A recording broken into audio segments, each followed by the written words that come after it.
Hello students, welcome our channel the learning lab, जहां हम आपके लिए लेकर आए हैं पंचायत सचिव स्पेशल प्रैक्टिस सीरीज, जिसमें आपको फुल लेंथ प्रैक्टिस पेपरों को सॉल्व कराया जाएगा। ये आपका थर्ड प्रैक्टिस सेट पेपर है। इससे पहले भी 2 प्रैक्टिस पेपर आपके फुल लेंथ चैनल पर उपलब्ध हैं, आप उन्हें जाकर देख सकते हैं। वीडियो स्टार्ट करने से पहले चैप्टर्स में यानी जो आपके पेपर सॉल्व कराए जा रहे हैं उनमें क्या क्या कंटेंट को ऐड किया गया है। सेल्फ मेड टेस्ट पेपर है, आपके 100 आपके क्वेश्चन को इन्वॉल्व किया गया है, जिसमें आपके 45 जो क्वेश्चन ऐड किए गए हैं वो टोटली पंचायत से रिलेटेड आपके संबंधित किए गए हैं। पंचायतों से रिलेटेड हैं, आपके बीपीओ से रिलेटेड हैं आपके, और जो आपका पंचायत सहायक होता है उससे रिलेटेड किए आपने सम्मिलित किए गए हैं।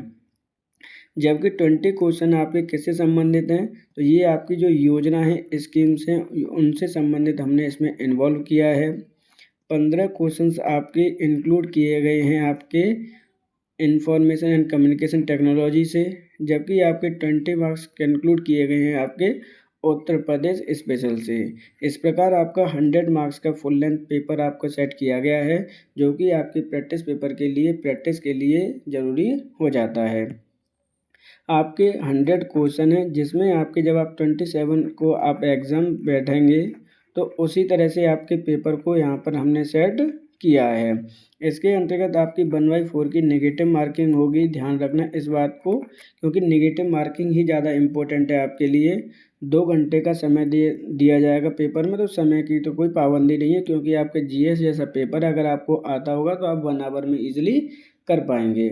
तो यहाँ पर इस तरह से पेपर को सेट किया गया है, आपके लिए ये हेल्पफुल होगा।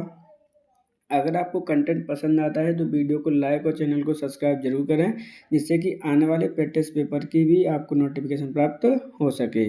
कल आपका एक लास्ट वीडियो और मैराथन आने वाली है, ध्यान रखना। लास्ट मैराथन होगी किसकी? लास्ट मैराथन होगी आपकी स्कीम्स की, आपकी लास्ट मैराथन है, जिसके अंतर्गत उत्तर प्रदेश स्पेशल से जितनी भी आपकी लगभग 1920 से लेकर 2025 तक जितनी भी योजनाएं उत्तर प्रदेश सरकार के द्वारा चलाई गई हैं उन सबको इसमें इन्वॉल्व किया जाएगा। तो चलिए देखते हैं आज का अपना प्रैक्टिस पेपर का पहला क्वेश्चन। अगर गांव नष्ट हो जाएंगे तो भारत भी नष्ट हो जाएगा, यह कथन किससे संबंधित है? जवाहरलाल नेहरू, महात्मा गांधी, सुभाष चंद्र बोस, सरदार वल्लभ भाई पटेल। तो इस तरह के जब भी आपके स्टेटमेंट वाले क्वेश्चन आएंगे ध्यान से पढ़ना है, क्योंकि माइनर सा डिफरेंस होता है इन स्टेटमेंट्स में। ये स्टेटमेंट दिया गया है आपके महात्मा गांधी जी के द्वारा। ऑप्शन नंबर आपका 2 सही आंसर होगा। जब भी कोई गांव से संबंधित स्टेटमेंट आएगा तो मोस्ट ऑफ द टाइम आपके महात्मा गांधी जी के ही स्टेटमेंट आते हैं। महात्मा गांधी जी ने ये स्टेटमेंट कौन सी पुस्तक में इसका विवरण दिया गया है? तो इनके द्वारा लिखी गई पुस्तक हिंद स्वराज में इसका विवरण दिया गया है। तो ऑप्शन नंबर इस प्रकार 2 सही आंसर होगा। महात्मा गांधी जी के द्वारा कहा गया है कि अगर गांव नष्ट हो जाएंगे तो भारत भी नष्ट हो जाएगा। उत्तर प्रदेश का कौन सा शहर चमड़ा उद्योग के लिए प्रसिद्ध है? श्रावस्ती, आगरा, लखनऊ या प्रयागराज? क्वेश्चन को ध्यान से समझना, क्योंकि इन ऑप्शंस में जो दे रखा है आपका क्या दे रखा है, कौन सा शहर आपका चमड़ा उद्योग के लिए उत्तर प्रदेश में फेमस है? तो ऑप्शन नंबर आपका 2 सही आंसर होगा। आगरा जिला आपके चमड़ा के लिए फेमस है। आगरा जिला किस नदी के किनारे बसा हुआ है? तो ये आपका यमुना नदी के किनारे आपका बसा हुआ है। इसकी स्थापना कब हुई है? तो 1504 में आपके सिकंदर लोदी के द्वारा इसकी स्थापना की गई है। तो इस प्रकार ऑप्शन नंबर आपका सही आंसर हो जाएगा 2। आगरा जिला आपका चमड़ा उद्योग के लिए फेमस है। कांच उद्योग के लिए उत्तर प्रदेश का कौन सा शहर प्रसिद्ध है? कानपुर, आगरा, फिरोजाबाद या फिर लखनऊ? क्वेश्चन को आपको ध्यान से समझना है। यहाँ पे कह रहे हैं कि कांच उद्योग के लिए उत्तर प्रदेश का कौन सा शहर फेमस है? तो ऑप्शन नंबर आपका सही आंसर होगा 3। आपका फिरोजाबाद कांच उद्योग के लिए फेमस है। फिरोजाबाद को एक दूसरे नाम से भी जानते हैं, जिसे हम क्या कहते हैं? सुहाग नगरी के नाम से भी इसको अपन जानते हैं, क्योंकि यहाँ पे सबसे ज़्यादा किसका वर्क होता है? तो वेंगल्स का वर्क होता है, जो आपके इंटरनेशनल लेवल पे आपका फिरोजाबाद फेमस है। किसके लिए? कांच उद्योग के लिए फेमस है। ऑप्शन नंबर आपका सही आंसर होगा 3। ग्राम पंचायत को किस धारा के अंतर्गत परिभाषित किया गया है? धारा 2J, धारा 3, धारा 9K, धारा 16K। क्वेश्चन को ध्यान से समझना है। जब भी आपसे बात की जाएगी किसकी, कि कोई भी परिभाषा के बारे में पूछा जाएगा तो ओनली आपकी धारा 2 में ही इसका स्टेटमेंट होगा, क्योंकि जितनी भी आपकी परिभाषा दे रखी हैं वो आपकी धारा 2 के अंतर्गत ही दे रखी हैं। तो ऑप्शन नंबर आपका यहाँ पे एक सही आंसर हो जाएगा। धारा 2J में क्या दिया गया है? ग्राम पंचायत को परिभाषित किया गया है। ऑप्शन नंबर आपका सही आंसर होगा 1। जबकि धारा 3 में क्या कहा गया है? तो धारा 3 में कहा गया है कि आपकी जो ग्राम सभा होगी वो एक निकाय होगी। क्या होगी आपकी? एक निकाय होगी। जबकि आपका जो धारा 9K है वो आपका किससे गिवन है? तो आपके वोटिंग के अधिकार से ये आपका संबंधित है। इसी प्रकार आपकी जो धारा 16 का दे रखी है ये किससे संबंधित है? तो ये संबंधित है आपकी चंदा देने से संबंधित है, कि ग्राम सभा आपकी चंदा किसे प्रदान कर सकती है? आपकी राज्य सरकार अनुमति देने के बाद में चंदा देने से संबंधित है आपकी। ऑप्शन नंबर आपका सही आंसर हो जाएगा 1, क्योंकि 2 आपकी संबंधित है ग्राम पंचायत से। ऑप्शन नंबर आपका 1 सही आंसर होगा। भारतीय संविधान के 73वें संविधान संशोधन द्वारा पंचायत को निर्दिष्ट किया जाने वाले कार्य निम्नलिखित में से वर्णित हैं। 11वीं अनुसूची, 10वीं अनुसूची, 12वीं अनुसूची या फिर 13वीं अनुसूची। क्वेश्चन को ध्यान से समझना है। यहाँ पे कह रहे हैं कि आपके 73वें संविधान संशोधन में आपके पंचायतों के द्वारा किए जाने वाले कार्य किसमें वर्णित किए गए हैं? तो ऑप्शन नंबर आपका सही आंसर होगा आपका 1, 11वीं अनुसूची में इनका वर्णन किया गया है। 11वीं अनुसूची में कितने कार्यों का वर्णन किया गया है? तो आपके 29 कार्यों का वर्णन किया गया है, जिसके कार्य ग्राम पंचायत के द्वारा किए जाएंगे।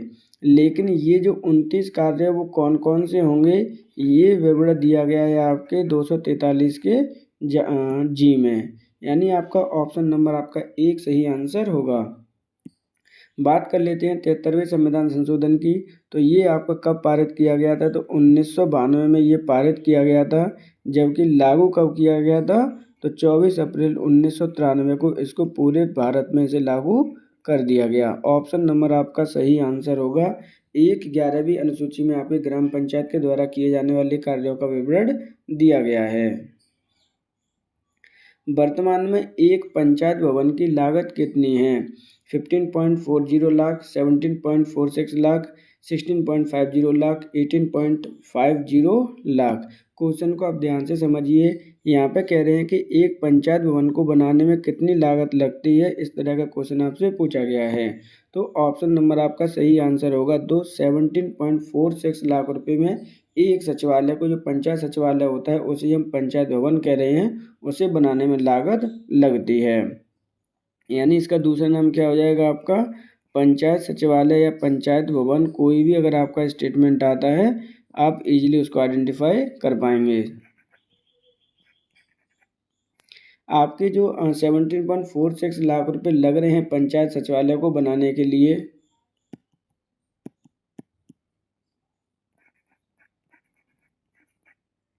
इसके अंतर्गत क्या क्या बनाया जाएगा? तो इसके अंतर्गत आपका बरामदा होगा, मीटिंग हॉल होगा आपका,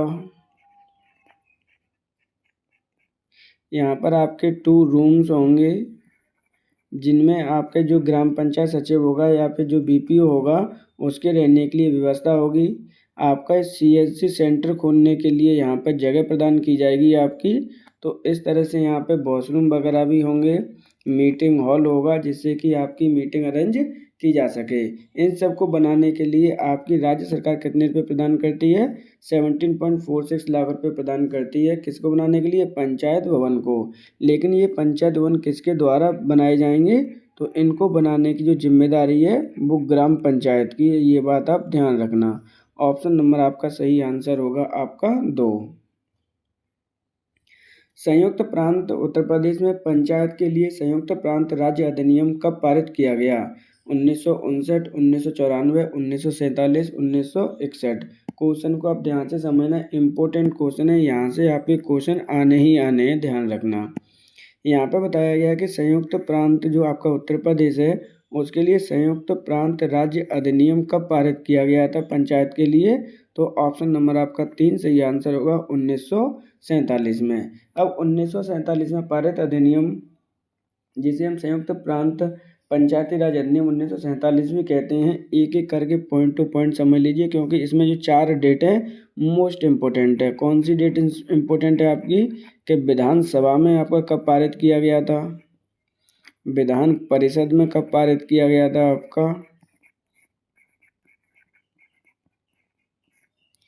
राज्यपाल ने आपकी स्वीकृति कब प्रदान की थी, सॉरी जो आपका गवर्नर है, हाँ गवर्नर है आपका जनरल गवर्नर, उसने आपकी स्वीकृति कब प्रदान की थी, गवर्नर जनरल ने आपकी स्वीकृति कब प्रदान की थी, ये स्टेटमेंट होगा आपका। और होगा ये लागू कब हुआ था अपने उत्तर प्रदेश में। एक एक करके इनकी डेट्स देख लेते हैं जिससे कि आपको आगे जाके कंफ्यूज ना हो। विधानसभा में ये पारित किया गया था आपका 5 जून 1947 को, जब 1947 है ये,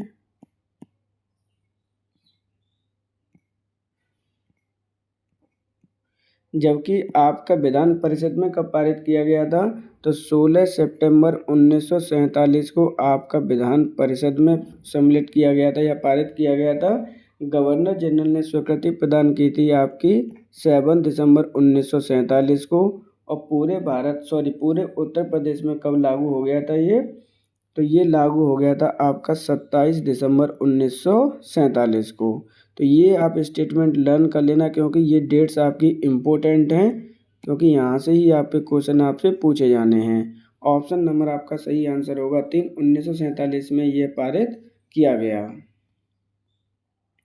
उत्तर प्रदेश पंचायती राज अधिनियम 1961 विधानसभा के द्वारा कब स्वीकृत किया गया, 19 मई 1961, 28 मई 1961, 1 मई 1961 या 3 दिसंबर 1961। क्वेश्चन को ध्यान से समझना। यहाँ पे कह रहे हैं उत्तर प्रदेश पंचायती राज अधिनियम 1961 विधानसभा में कब पारित किया गया, तो ऑप्शन नंबर 1 सही आंसर होगा 19 मई 1961 को ये पारित किया गया था। ये जो आपका 1961 आपका अधिनियम आया था उसके लिए सिफारिश किसने की थी, तो इसके लिए जो पारित करने के लिए सिफारिश की थी वो किसकी सिफारिशों को मान्य करने के लिए लाए गए थे ऐसे अधिनियम, तो ये आपके बलवंत राय मेहता समिति के द्वारा लाए गए थे।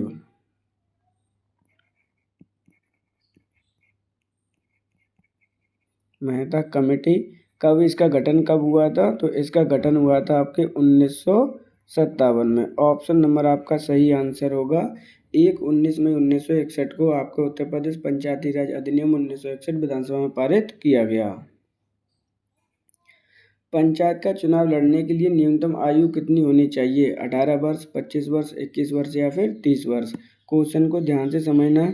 यहाँ पे कह रहे हैं कि आपके पंचायत का चुनाव लड़ने के लिए, अब पंचायत का चुनाव कौन कौन लड़ते हैं वो समझो। यहाँ पे चाहे वो आपके प्रधान की एज पूछी जाए, पंचायत प्रधान की, या फिर पंचायत सदस्य की एज पूछी जाए, सेम ही होगी। तो वो कौन सी होगी, ऑप्शन नंबर आपका 3 सही आंसर होगा। 21 वर्ष की आयु होनी चाहिए आपकी मिनिमम पंचायत का चुनाव लड़ने के लिए। जबकि 18 वर्ष की आयु में क्या कर सकते हैं आप, वोट देने की आयु है ये। 21 वर्ष आप एमएलए या फिर एमपी का चुनाव लड़ सकते हैं अपने उत्तर प्रदेश में। और आपका जो 30 ईयर्स है वो एमपी की डेट है चुनाव लड़ने की, लेकिन किस में है वो, राज्यसभा में। ऑप्शन नंबर आपका 3 सही आंसर होगा। 21 वर्ष की आयु होनी चाहिए मिनिमम पंचायत का चुनाव लड़ने के लिए। वार्डियम के सदस्यों को चुनने के लिए प्रत्येक गांव को कितने वार्डों में बांटा जाता है, 20 वार्डों में, 25 वार्डों में, 30 वार्डों में या फिर 40 वार्डों में। क्वेश्चन को ध्यान रखना, यहाँ पर वार्डियम कहा गया है इसलिए कंफ्यूज नहीं होना है, हड़बड़ी नहीं मचानी है। कहीं आप ऐसा ना करें कि प्रत्येक गांव का आपने देखा और आप 20 टिक कर दें तो आपका आंसर क्या हो जाएगा, गलत हो जाएगा। वार्डियम के सदस्यों को चुनने के लिए प्रत्येक गाँव को 30 वार्डों में डिवाइड किया जाता है। ऑप्शन नंबर आपका 3 सही आंसर होगा। लेकिन अगर मैं वर्तमान की बात करूं, अपने उत्तर प्रदेश की बात करें प्रेजेंट में, तो ग्राम पंचायत या ग्राम सभा को कितने वार्डों में बांटा जाता है, तो 20 वार्डों में बांटा जाता है। ये स्टेटमेंट आप लर्न कर लेना किन के परिप्रेक्ष्य में, उत्तर प्रदेश के परिप्रेक्ष्य में। ऑप्शन नंबर आपका सही आंसर होगा 3 30 वार्डों में वारियम को सदस्यों को बांटा गया है एक गांव को।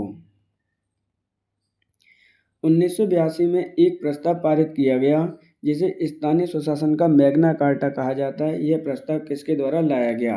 मोस्ट इम्पोर्टेंट क्वेश्चन है, यहाँ से आपके क्वेश्चन आने ही आने, ध्यान रखना। बात करते हैं एक एक करके। यहाँ पे आपका जो प्रस्ताव लाया गया वो 1982 में लेके आया गया है। उस प्रस्ताव को क्या कह रहे हैं? स्थानीय स्वशासन का मैग्ना कार्टा कह रहे हैं। ये स्टेटमेंट आपके लिए इम्पोर्टेंट हो जाता है। किसके द्वारा ये प्रस्ताव लाया गया है? तो ऑप्शन नंबर आपका सही आंसर होगा Lord Harding, Lord Macaulay, Lord Cornwallis या फिर लॉर्ड रिपन। तो ऑप्शन नंबर आपका सही आंसर होगा 4, लॉर्ड रिपन के द्वारा यह प्रस्ताव लाया गया था। इसलिए ही लॉर्ड रिपन को क्या कहते हैं? The father of local governance in India.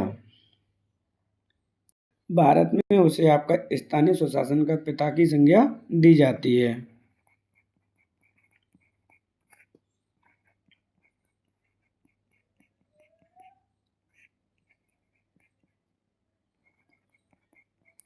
किसे कहा जाता है? आपका लॉर्ड रिपन को कहा जाता है। ऑप्शन नंबर आपका सही आंसर होगा 4। पंचायती राज दिवस कब मनाया जाता है? 21 अप्रैल, 22 अप्रैल, 24 अप्रैल या फिर आपका 24 मार्च। तो पंचायती राज आपका दिवस कब मनाया जाता है? इम्पोर्टेंट क्वेश्चन है। इम्पोर्टेंट क्यों हो जाता है? क्योंकि आपका एग्जाम ही कब है? आपका 27 अप्रैल 2025 को तो आपका एग्जाम है और इसी मंथ में आपका क्या पड़ रहा है? पंचायती राज दिवस पड़ रहा है 24 अप्रैल का जो कि होगा। तो इसलिए ये स्टेटमेंट आपके लिए बिल्कुल इम्पोर्टेंट है ये क्वेश्चन। तो ऑप्शन नंबर आपका 3 सही आंसर होगा। 24 अप्रैल को पंचायती राज दिवस मनाया जाता है। 24 अप्रैल को ही क्यों मनाया जाता है? क्योंकि आपका जो 73वां संविधान संशोधन था आपका, ये आपके संवैधानिक दर्जा प्रदान किया गया था और भारत में ये लागू हुआ था। कब लागू हुआ था? 24 अप्रैल 1993 को पूरे भारत में ये लागू हुआ था। इसलिए आप 24 अप्रैल को क्या सेलिब्रेट करते हैं? आपका पंचायती राज दिवस सेलिब्रेट करते हैं। ऑप्शन नंबर आपका 3 सही आंसर होगा। तहसील स्तर पर सरकारी निकायों को क्या कहा जाता है? पंचायत समिति, नगर पालिका, ग्राम पंचायत या फिर ग्राम सभा। क्वेश्चन को ध्यान से समझना है। यहाँ पे कह रहे हैं कि तहसील स्तर पर सरकारी निकायों को क्या कहा जाता है? तो ऑप्शन नंबर आपका सही आंसर होगा 1, पंचायत समिति कहा जाता है। इन चीज़ों को, छोटी छोटी चीज़ें ध्यान से समझना। मैं आपके इंक्रीडिंग ऑर्डर में लिख रहा हूँ। जैसे आपका पहला होता है क्या? ग्राम पंचायत। तो ये किस लेवल पर होगी? ये आपके गांव के लेवल पर होगी। सेकंड होती है आपकी क्षेत्र पंचायत और इसका ही दूसरा नाम क्या है आपका? पंचायत समिति। किसी भी नाम से आप इसको जान सकते हैं, पंचायत समिति भी कहते हैं। ये किस लेवल पर होती है? या तो आप ब्लॉक लेवल कह लीजिए या फिर इसे तहसील लेवल कह लीजिए। इन सब पे आपकी सेकंड होगी। थर्ड वन होती है आपकी कौन? जिला पंचायत, जो कि आपके जिला लेवल पर होती है। तो इस प्रकार ऑप्शन पूछा गया था कि तहसील स्तर पर कौन होगा सरकारी निकाय? तो ऑप्शन नंबर आपका 1 सही आंसर होगा। पंचायत समिति आपके तहसील स्तर पर तहसील स्तर पर आपकी नियुक्त की जाती है, वोटिंग की जाती है, स्टेबलाइज की जाती है। भारतीय संविधान के किस अनुच्छेद के अंतर्गत पंचायती राज की त्रिस्तरीय व्यवस्था का प्रावधान किया गया है? अनुच्छेद 243 का का, अनुच्छेद 243 का खा, अनुच्छेद 243 का आड़ा, अनुच्छेद 243 का गा। ऑप्शन नंबर आपका 2 सही आंसर होगा। 243 के खा में इसका प्रावधान किया गया है कि पंचायती राज जो सिस्टम है वो कितने स्तर का होगा? त्रिस्तरीय प्रावधान होगा। त्रिस्तरीय प्रावधान की आपकी किसने सिफारिश की थी? तो बलवंत राय मेहता समिति ने इसकी क्या की थी? आपकी सिफारिश की थी। ऑप्शन नंबर आपका सही आंसर होगा आपका 243 का खा। ग्राम प्रधान के सवाल जवाब करने का अधिकार किसे प्रदत्त है? ग्राम सचिव को, ग्राम पंचायत सदस्य को, ग्राम विकास अधिकारी को या इनमें से कोई नहीं। तो क्वेश्चन को ध्यान से समझना। यहाँ पे कह रहे हैं ग्राम प्रधान से सवाल जवाब करने का अधिकार किसे मिला हुआ है, किसे प्रदत्त है, कौन कर सकता है? तो ऑप्शन नंबर आपका 2 सही आंसर होगा। आपके ग्राम पंचायत सदस्य आपसे सवाल जवाब कर सकते हैं। ऑप्शन नंबर आपका 2 सही आंसर होगा।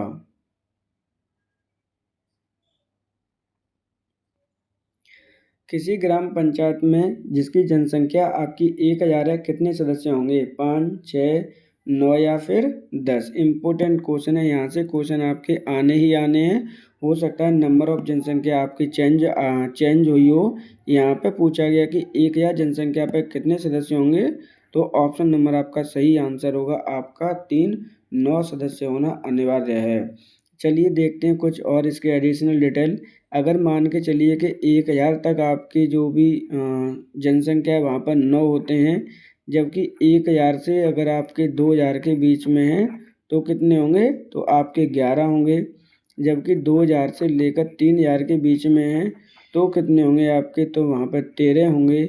जबकि मोर देन 3000 होंगे आपके प्लस होते हैं तो कितने होंगे आपके? 15 सदस्य होते हैं। ये स्टेटमेंट आपका लर्न कर लेना क्योंकि इम्पोर्टेंट है, यहाँ से क्वेश्चन आपके आने ही आने हैं। यहाँ पे पूछा गया था कि अगर ग्राम पंचायत की संख्या आपकी कितनी है? 100 है तो कितने सदस्य होंगे? ऑप्शन नंबर होगा 3 सही, 9 सदस्य होना अनिवार्य है।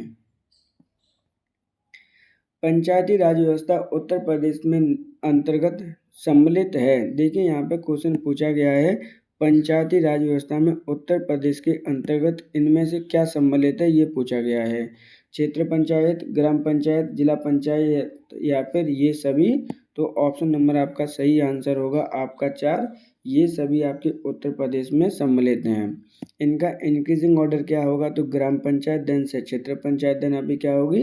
जिला पंचायत। इस सबके प्रावधान त्रिस्तरीय किया गया है उत्तर प्रदेश में। किसके जो आपकी कमेटी है, किसके कमेटी के द्वारा? BR मेहता समिति के द्वारा किया गया है। ऑप्शन नंबर आपका सही आंसर होगा आपका 4। पंचायत का चुनाव राज्य निर्वाचन आयोग द्वारा कब से प्रारंभ कराया गया? 1993, 1994, 1995, 1996। इम्पोर्टेंट क्वेश्चन है, ध्यान से समझना।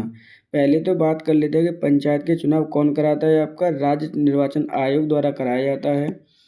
आपके उत्तर प्रदेश में प्रथम बार चुनाव कब कराया गया था इसके द्वारा? तो 1995 में कराया गया था। ऑप्शन नंबर आपका 3 सही आंसर होगा। राज्य चुनाव आयोग पंचायत के चुनाव करता है, इसका प्रावधान कहाँ पर दिया गया है? तो इसका प्रावधान दिया गया है आपके 243 के आर्टिकल में। राज्य निर्वाचन चुनाव आयुक्त की जो नियुक्ति की जाती है वो किसके द्वारा की जाती है? जो इसका आयुक्त होता है उसकी नियुक्ति किसके द्वारा की जाएगी? तो नियुक्ति की जाती है आपके राज्यपाल के द्वारा। उत्तर प्रदेश में प्रथम जो आपका राज्य निर्वाचन आयोग है उसका गठन कब हुआ था? यानी यहाँ पर क्या है, प्रथम स्टेट इलेक्शन कमीशन का आपका कब गठन किया गया था? तो आपका इसका गठन हुआ था आपके 22 अप्रैल 1994 को। ये डेट भी आपको लर्न करनी है, इम्पोर्टेंट डेट है क्योंकि ये उत्तर प्रदेश से संबंधित है। ऑप्शन नंबर आपका सही आंसर होगा आपका 3। 1995 में आपके राज्य निर्वाचन आयोग ने प्रथम बार चुनाव कराया था उत्तर प्रदेश में। इसका आपका डिटेल कहाँ दे रखा है? 243 के काम इसका विवरण दे रखा है। प्रथम स्टेट इलेक्शन कमीशन का जो गठन किया गया था कब किया गया? 22 अप्रैल 1994 को किया गया था। ऑप्शन नंबर आपका सही आंसर होगा 3। भारतीय संविधान का अनुच्छेद 243 का टा किससे संबंधित है? पंचायत के लेखाओं की संपरीक्षा करने से, पंचायत के निर्वाचन आयोग से, वित्त आयोग से या फिर पंचायत की शक्तियों से। तो देख लीजिए यहाँ पे क्या कहा गया है। यहाँ पे कह रहे हैं कि 243 का टा, यानी टा का मतलब क्या है? यहाँ पे 243 के का के बारे में आपसे पूछा जा रहा है। यानी जो इंग्लिश में अगर मैं के कहूँ तो यहाँ पर जो ऑप्शन होगा आपका सही, आपका क्या होगा? 243, यानी ऑप्शन नंबर 2 सही आंसर होगा। पंचायत के निर्वाचन आयोग से संबंधित है आपका 243 का टा या फिर 243 का जिसकी स्थापना उत्तर प्रदेश में कब की गई थी? तो 22 अप्रैल 1994 में इसका गठन किया गया था, जिसने अपना पहला चुनाव 1995 में कराया था। इसके आयुक्त की नियुक्ति किसके द्वारा की जाती है? तो ये राज्यपाल के द्वारा की जाती है। ऑप्शन नंबर आपका सही आंसर होगा 2। निम्नलिखित में से कौन सा कथन असत्य है? ध्यान से समझना इस क्वेश्चन को। कौन सा कथन आपसे असत्य पूछा गया है? प्रत्येक पंचायत अपने प्रथम अधिवेशन के लिए नियत तारीख से 5 वर्ष के लिए बनी रहेगी। पंचायत अपनी अवधि से पूर्व भी विकसित हो सकती है। यहाँ पे विकसित नहीं है, क्या है आपका वर्ड, विघटन वर्ड है, ध्यान रखना। पंचायत के विघटन की तारीख से 6 माह की अवधि पूर्व पंचायत का चुनाव कराया जाना चाहिए।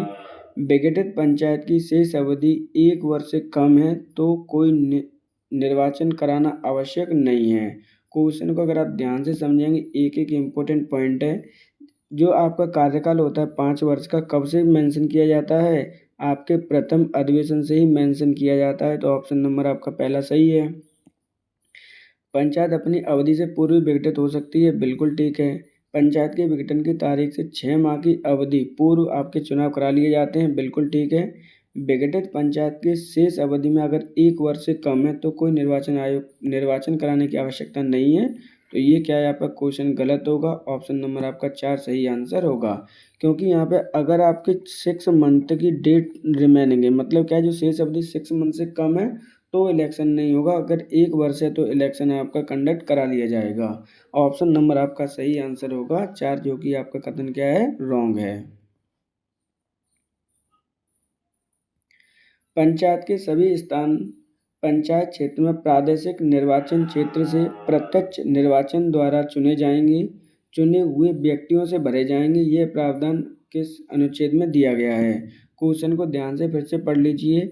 यहाँ पे कह रहे हैं कि आपकी जितनी भी आपकी पंचायतें हैं, प्रादेशिक निर्वाचन क्षेत्र के जो प्रत्यक्ष निर्वाचन द्वारा व्यक्तियों से भरे जाएंगे, जिसका प्रावधान किस अनुच्छेद में दे रखा है, 243 के गा का 1, 243 के अगा का 1, 243 के गा का 2, 243 का अड़ा। तो ऑप्शन नंबर आपका 3 सही आंसर होगा। 243 के गा के 2 में इसका प्रावधान दिया गया है। पंचायत में प्रत्येक ग्राम पंचायत में कम से कम एक अनुसूचित जाति की महिला को प्रतिनिधित्व किस वर्ष प्रदान किया गया, 1986, 1987, 1988, 1989। देखिए यहाँ पे क्या कह रहे हैं, प्रत्येक पंचायत में आपके क्या होगा, कम से कम आपकी एक अनुसूचित जाति की महिला को प्रतिनिधित्व देना अनिवार्य कर दिया गया। ये कब किया गया है, तो ऑप्शन नंबर आपका 3 सही आंसर होगा, 1988 में। महात्मा गांधी राष्ट्रीय ग्रामीण रोजगार गारंटी एक्ट कब पारित किया गया। इम्पोर्टेंट क्वेश्चन है। आपके मनरेगा और नरेगा से संबंधित क्वेश्चन आपके आने ही आने, ध्यान रखना। तो यहाँ पे पूछ रहे हैं कि महात्मा गांधी राष्ट्रीय ग्रामीण रोजगार एक्ट कब पारित किया गया था, 2002, 2003, 2005, 2006। तो यहाँ पे जो आपका महात्मा गांधी एक्ट है आपका कब पारित किया गया था, ऑप्शन नंबर आपका 3 सही आंसर होगा, 2005 में। लेकिन जब ये 2005 में पारित किया गया था, इसका नाम क्या था, तो उस समय इसका नाम नरेगा था, जबकि इसका नाम बदल दिया गया। कब बदल दिया गया आपका, अप्रैल 2009 में इसका नाम क्या कर दिया गया था, मनरेगा कर दिया गया था। तो इस तरह से भी आप लर्न रखना, क्योंकि आपसे पूछा क्या जा रहा है, ये इम्पोर्टेंट है। नरेगा आपका अलाउड कब हो गया था, यानी लागू कब हुआ था अपने भारत में, तो ये लागू हुआ था आपके 2 फरवरी 2006 में। यहाँ पे क्या कंडीशन है, मनरेगा के अंतर्गत कोई भी वयस्क व्यक्ति जो अकुशल हो, आपको 100 डेज का वर्क देने का इसमें प्रावधान किया गया है। अगर कोई व्यक्ति एलिजिबल है और आपने उसको क्या है कि वर्क मांगा है ग्राम पंचायत से, तो देना वर्क अनिवार्य है। अदरवाइज 15 दिन के बाद आपको उसका भत्ता देना पड़ेगा। आई रिपीट अगन, अभी यहाँ पे 100 डेज ही इम्प्लीमेंटेड है, लेकिन 2025 में ये बात की जा रही थी कि यहाँ पर हम 150 दिन की बात कर रहे हैं। किसकी बात कर रहे हैं, 150 दिन की। लेकिन ये जो 2025 है आपका, इसमें अलग अलग राज्यों के द्वारा इसे इम्प्लीमेंट किया है या नहीं किया है, ये अभी डिसाइडेड नहीं है। इसलिए जब भी एग्जाम में आपके क्वेश्चन आए तो आप 100 डे ही टिक करके आओगे। ऑप्शन नंबर आपका सही आंसर होगा यहाँ पे 3। 2005 में आपके महात्मा गांधी राष्ट्रीय ग्रामीण रोजगार एक्ट पारित किया गया। स्वतंत्र भारत में सामुदायिक विकास कार्यक्रम को विशाल ग्रामीण पुनर्निर्माण कार्यक्रम के रूप में कब प्रारंभ किया गया, वर्ष 1951, वर्ष 1956, वर्ष 1952, वर्ष 1961। क्वेश्चन क्या है पूरा देख लीजिए। यहाँ पे भारत में सामुदायिक विकास कार्यक्रम, जिसे हम CDP भी कहते हैं, कम्युनिटी डेवलपमेंट प्रोग्राम, CDP।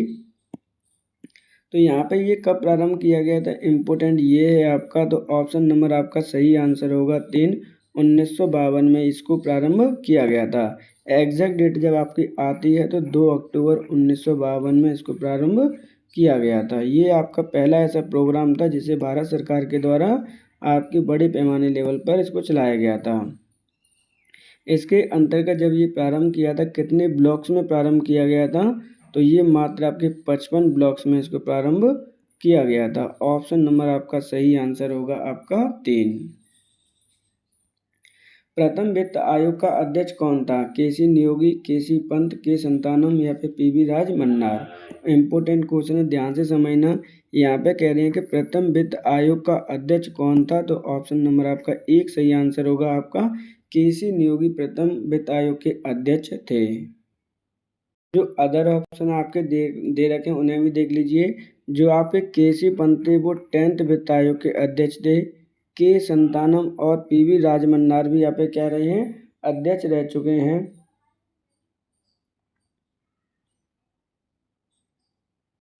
के संतानम यहाँ पे किसके थे, आपके सेकंड के हैं, जबकि पीवी राजमन्नार यहाँ पे क्या हैं, 4th वित्त आयोग के अध्यक्ष रह चुके हैं। आपके वित्त आयोग की बात की जा रही है, यहाँ पे कौन से वित्त आयोग की बात की जा रही है, केंद्रीय वित्त आयोग की बात आपसे की जा रही है, ये बात ध्यान रखना। केंद्रीय वित्त आयोग का प्रावधान आर्टिकल नंबर किस में दे रखा है, तो आपके भारतीय संविधान के आर्टिकल नंबर 280 में इसका प्रावधान दे रखा है। ऑप्शन नंबर आपका सही आंसर होगा 1, प्रथम वित्त आयोग का अध्यक्ष केसी नियोगी को अध्यक्ष बनाया गया था। भारत के पंचायती राज व्यवस्था का वास्तुकार किसे कहा जाता है, B R. Mehta, L M. Singhvi, G V. K Rao या आचार्य नरेंद्र देव। देखिए यहाँ पे क्या कह रहे हैं, आर्किटेक्चर ऑफ लोकल गवर्नमेंट यानी पंचायती राज व्यवस्था का वास्तुकार आर्किटेक्चर किसे कहा जाता है, तो ऑप्शन नंबर आपका सही आंसर होगा 1, बी.आर. मेहता को आपका वास्तुकार कहा जाता है। इन्होंने ही आपके 1957 में जब इनकी अध्यक्षता में एक कमेटी गठित हुई थी तो उन्होंने त्रिस्तरीय आपका क्या दिया था, एक मॉडल प्रस्तुत किया था लोकल गवर्नमेंट के लिए। तो ऑप्शन नंबर आपका सही आंसर होगा आपका 1। भारतीय संविधान के किस अनुच्छेद के अंतर्गत करों को केंद्र द्वारा लगाया जाता है तथा एकत्रित किया जाता है। ध्यान से समझना, करों को कौन लगा रहा है, सेंट्रल लगा रही है और सेंट्रल क्या कर रही है, एकत्रित कर रही है। परंतु जो कलेक्शन हुआ है उसका वितरण सेंटर और स्टेट दोनों के मध्य होता है। ये प्रावधान किस आर्टिकल में है, आर्टिकल नंबर 281, अनुच्छेद 243, अनुच्छेद 259 या अनुच्छेद 270।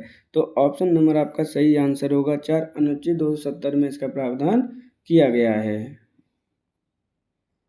यदि ग्राम पंचायत में कोई कर, शुल्क अथवा उप शुल्क किसी ऐसे व्यक्ति पर जिस पर उसे लगाना चाहिए था या नहीं लगाया गया तो उस पर लगाने का निर्देश किसके द्वारा दिया जा सकता है, वित्त प्राधिकारी, ग्राम सचिव, सरपंच या फिर न्याय पंचायत। मतलब क्या हुआ इस क्वेश्चन का ध्यान से समझ लो। यानी ऐसा कोई व्यक्ति जिस पर टैक्स लगाना चाहिए था बट लगाया नहीं है, ठीक है ना। गांव में ऐसे लोग होते हैं ढेर सारे, तो जिन पर आपका टैक्स लगाना चाहिए था बट नहीं लगाया गया है, तो कोई सदस्य कहाँ पर इसकी कार्रवाई करने के लिए शिकायत कर सकता है और वो निर्देश दे सकता है कि इस व्यक्ति पर आपको टैक्सेस लगाइए। तो ऑप्शन नंबर आपका 1 सही आंसर होगा, वित्त अधिकारी। जो इसके लिए अधिकारी नियुक्त किया गया है वो इसके लिए आदेश दे सकता है। निम्नलिखित किस राज्य की पंचायतें लगभग पूरी तरह से केंद्र और राज्य से हस्तांतरित धन पर निर्भर हैं, केरल, कर्नाटक, आंध्र प्रदेश या फिर उत्तर प्रदेश। यहाँ पर देखिए किस राज्य की पंचायतें पूरी तरह किस पर डिपेंड है, सेंटर और स्टेट के धन पर डिपेंड है। ऑप्शन नंबर आपका 4 सही आंसर होगा, उत्तर प्रदेश। उत्तर प्रदेश में आपके केंद्र और राज्यों से कितना धन प्राप्त होता है, तो लगभग आपका 95% आपका प्राप्त होता है, जबकि ये खुद का टैक्स कलेक्शन करते हैं वो कितना होता है आपका, ओनली 5% ही कलेक्शन कर पाते हैं अपने टैक्स या अदर जो रिसोर्सेज होते हैं उनसे पैसा कलेक्ट कर पाते हैं। ऑप्शन नंबर आपका सही आंसर होगा 4, उत्तर प्रदेश, केंद्र और राज्य के हस्तांतरित धन पर निर्भर करती है। जन्म मृत्यु रजिस्ट्रीकरण अधिनियम 1969 के अनुसार मंडल स्तर पर सर्वोच्च अधिकारी कौन है? अपर मुख्य रजिस्ट्रार, महारजिस्ट्रार, मुख्य रजिस्ट्रार या फिर रजिस्ट्रार। क्वेश्चन को ध्यान से समझना। यहाँ पे कहने के मंडल स्तर पर सर्वोच्च अधिकारी कौन है? तो ऑप्शन नंबर आपका सही आंसर होगा एक, अपर मुख्य रजिस्ट्रार आपका क्या है? मंडल स्तर पर है। जबकि महारजिस्ट्रार किस स्तर पर होता है? आपके भारत के लेवल पर होगा, जो केंद्र सरकार के द्वारा नॉमिनेट किया जाता है, सेंट्रल गवर्नमेंट के द्वारा इसकी नियुक्ति की जाती है। जबकि मुख्य रजिस्ट्रार कौन होता है? तो मुख्य रजिस्ट्रार आपके राज्य लेवल पर होता है, जिसकी नियुक्ति कौन करेगी? आपकी स्टेट गवर्नमेंट करती है। इसी प्रकार रजिस्ट्रार जो होता है वो जिला लेवल पर होगा, इसकी नियुक्ति भी आपकी कौन करेगी? स्टेट गवर्नमेंट ही करेगी। ऑप्शन नंबर आपका सही आंसर होगा एक, अपर मुख्य रजिस्ट्रार आपके मंडल स्तर पर सर्वोच्च अधिकारी होता है जन्म मृत्यु रजिस्ट्रीकरण अधिनियम 1969 के अनुसार। जन्म और मृत्यु के रजिस्टर की प्रविष्टि में लिपिकीय अथवा औपचारिक गलतियां संबंधित जांच की जाएगी। एसडीएम, रजिस्ट्रार, लेखपाल या फिर नायब तहसीलदार। देखिए यहाँ पे क्या कह रहे हैं, जन्म मृत्यु रजिस्टर जो अधिनियम होता है 1969, अगर उसके अनुसार लिपिकीय और औपचारिक गलतियां की जा रही हैं तो जांच किसके द्वारा की जा सकती है? तो ऑप्शन नंबर आपका सही आंसर होगा रजिस्ट्रार के द्वारा इसकी जांच की जा सकती है। अब ये प्रविष्टियाँ कौन कौन सी होती हैं? जैसे आपका गांव लेवल पे कौन करता है? तो आपके जो ग्राम लेवल पे करता है वो तो रजिस्ट्रार में नियुक्तियां कौन करता है? भरता है, वो बीपीओ भरता है। तो बीपीओ के रजिस्टर की आपकी चेकिंग किसके द्वारा की जा सकती है? रजिस्ट्रार के द्वारा की जा सकती है। इसी तरह से आपका जो ब्लॉक लेवल होता है वहाँ पर कौन करता है? तो वहाँ पर एडीओ करता है, एडिशनल डेवलपमेंट ऑफिसर। तो उसकी आपकी वो भी चेकिंग की जा सकती है। ऑप्शन नंबर आपका सही आंसर होगा 2। जन्म रिपोर्ट भरते समय बच्चों के नाम नहीं रखे जाने पर, मान के चलिए किसी बच्चे का क्या हुआ, जन्म हुआ और उसका अभी नामकरण नहीं हुआ है, तो क्या उस बच्चे को मतलब रिटन किया जाएगा या उसका जन्म तिथि में जन्म प्रमाण पत्र में नाम लिखा जाएगा, रजिस्टर किया जाएगा, नहीं किया जाएगा? ये कंडीशन है आपकी। तो कोई नाम लिख देना चाहिए, लड़का शिशु या लड़का शिशु लिखना चाहिए, पंक्ति को खाली छोड़ देना चाहिए या फॉर्म नहीं भरना चाहिए। जब बच्चे का जन्म हुआ है और उसका नाम नहीं रखा गया है तो क्या करेंगे, जब उसकी रजिस्ट्री करेंगे तो वहाँ पे लिख देंगे पंक्ति को खाली छोड़ देना चाहिए। क्या है, जो आपका पॉइंट होता है उस पंक्ति को आप खाली छोड़ देंगे। ऑप्शन नंबर आपका 3 सही आंसर होगा। देश में जन्म मृत्यु संबंधी रजिस्ट्रीकरण कब से अनिवार्य हो गया? 1969, 1965, 1967, 1968। तो जन्म मृत्यु पंजीकरण अधिनियम आपका कब से अनिवार्य हो गया?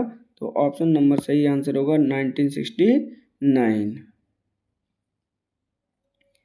उत्तर प्रदेश बजट 2025-26 के अंतर्गत संविदा कर्मी मानदेय प्रति मासिक करने की घोषणा की है। 10,000, 20,000, 22,000 या फिर 24,000। इम्पोर्टेंट क्वेश्चन है, करंट अफेयर से संबंधित है ये।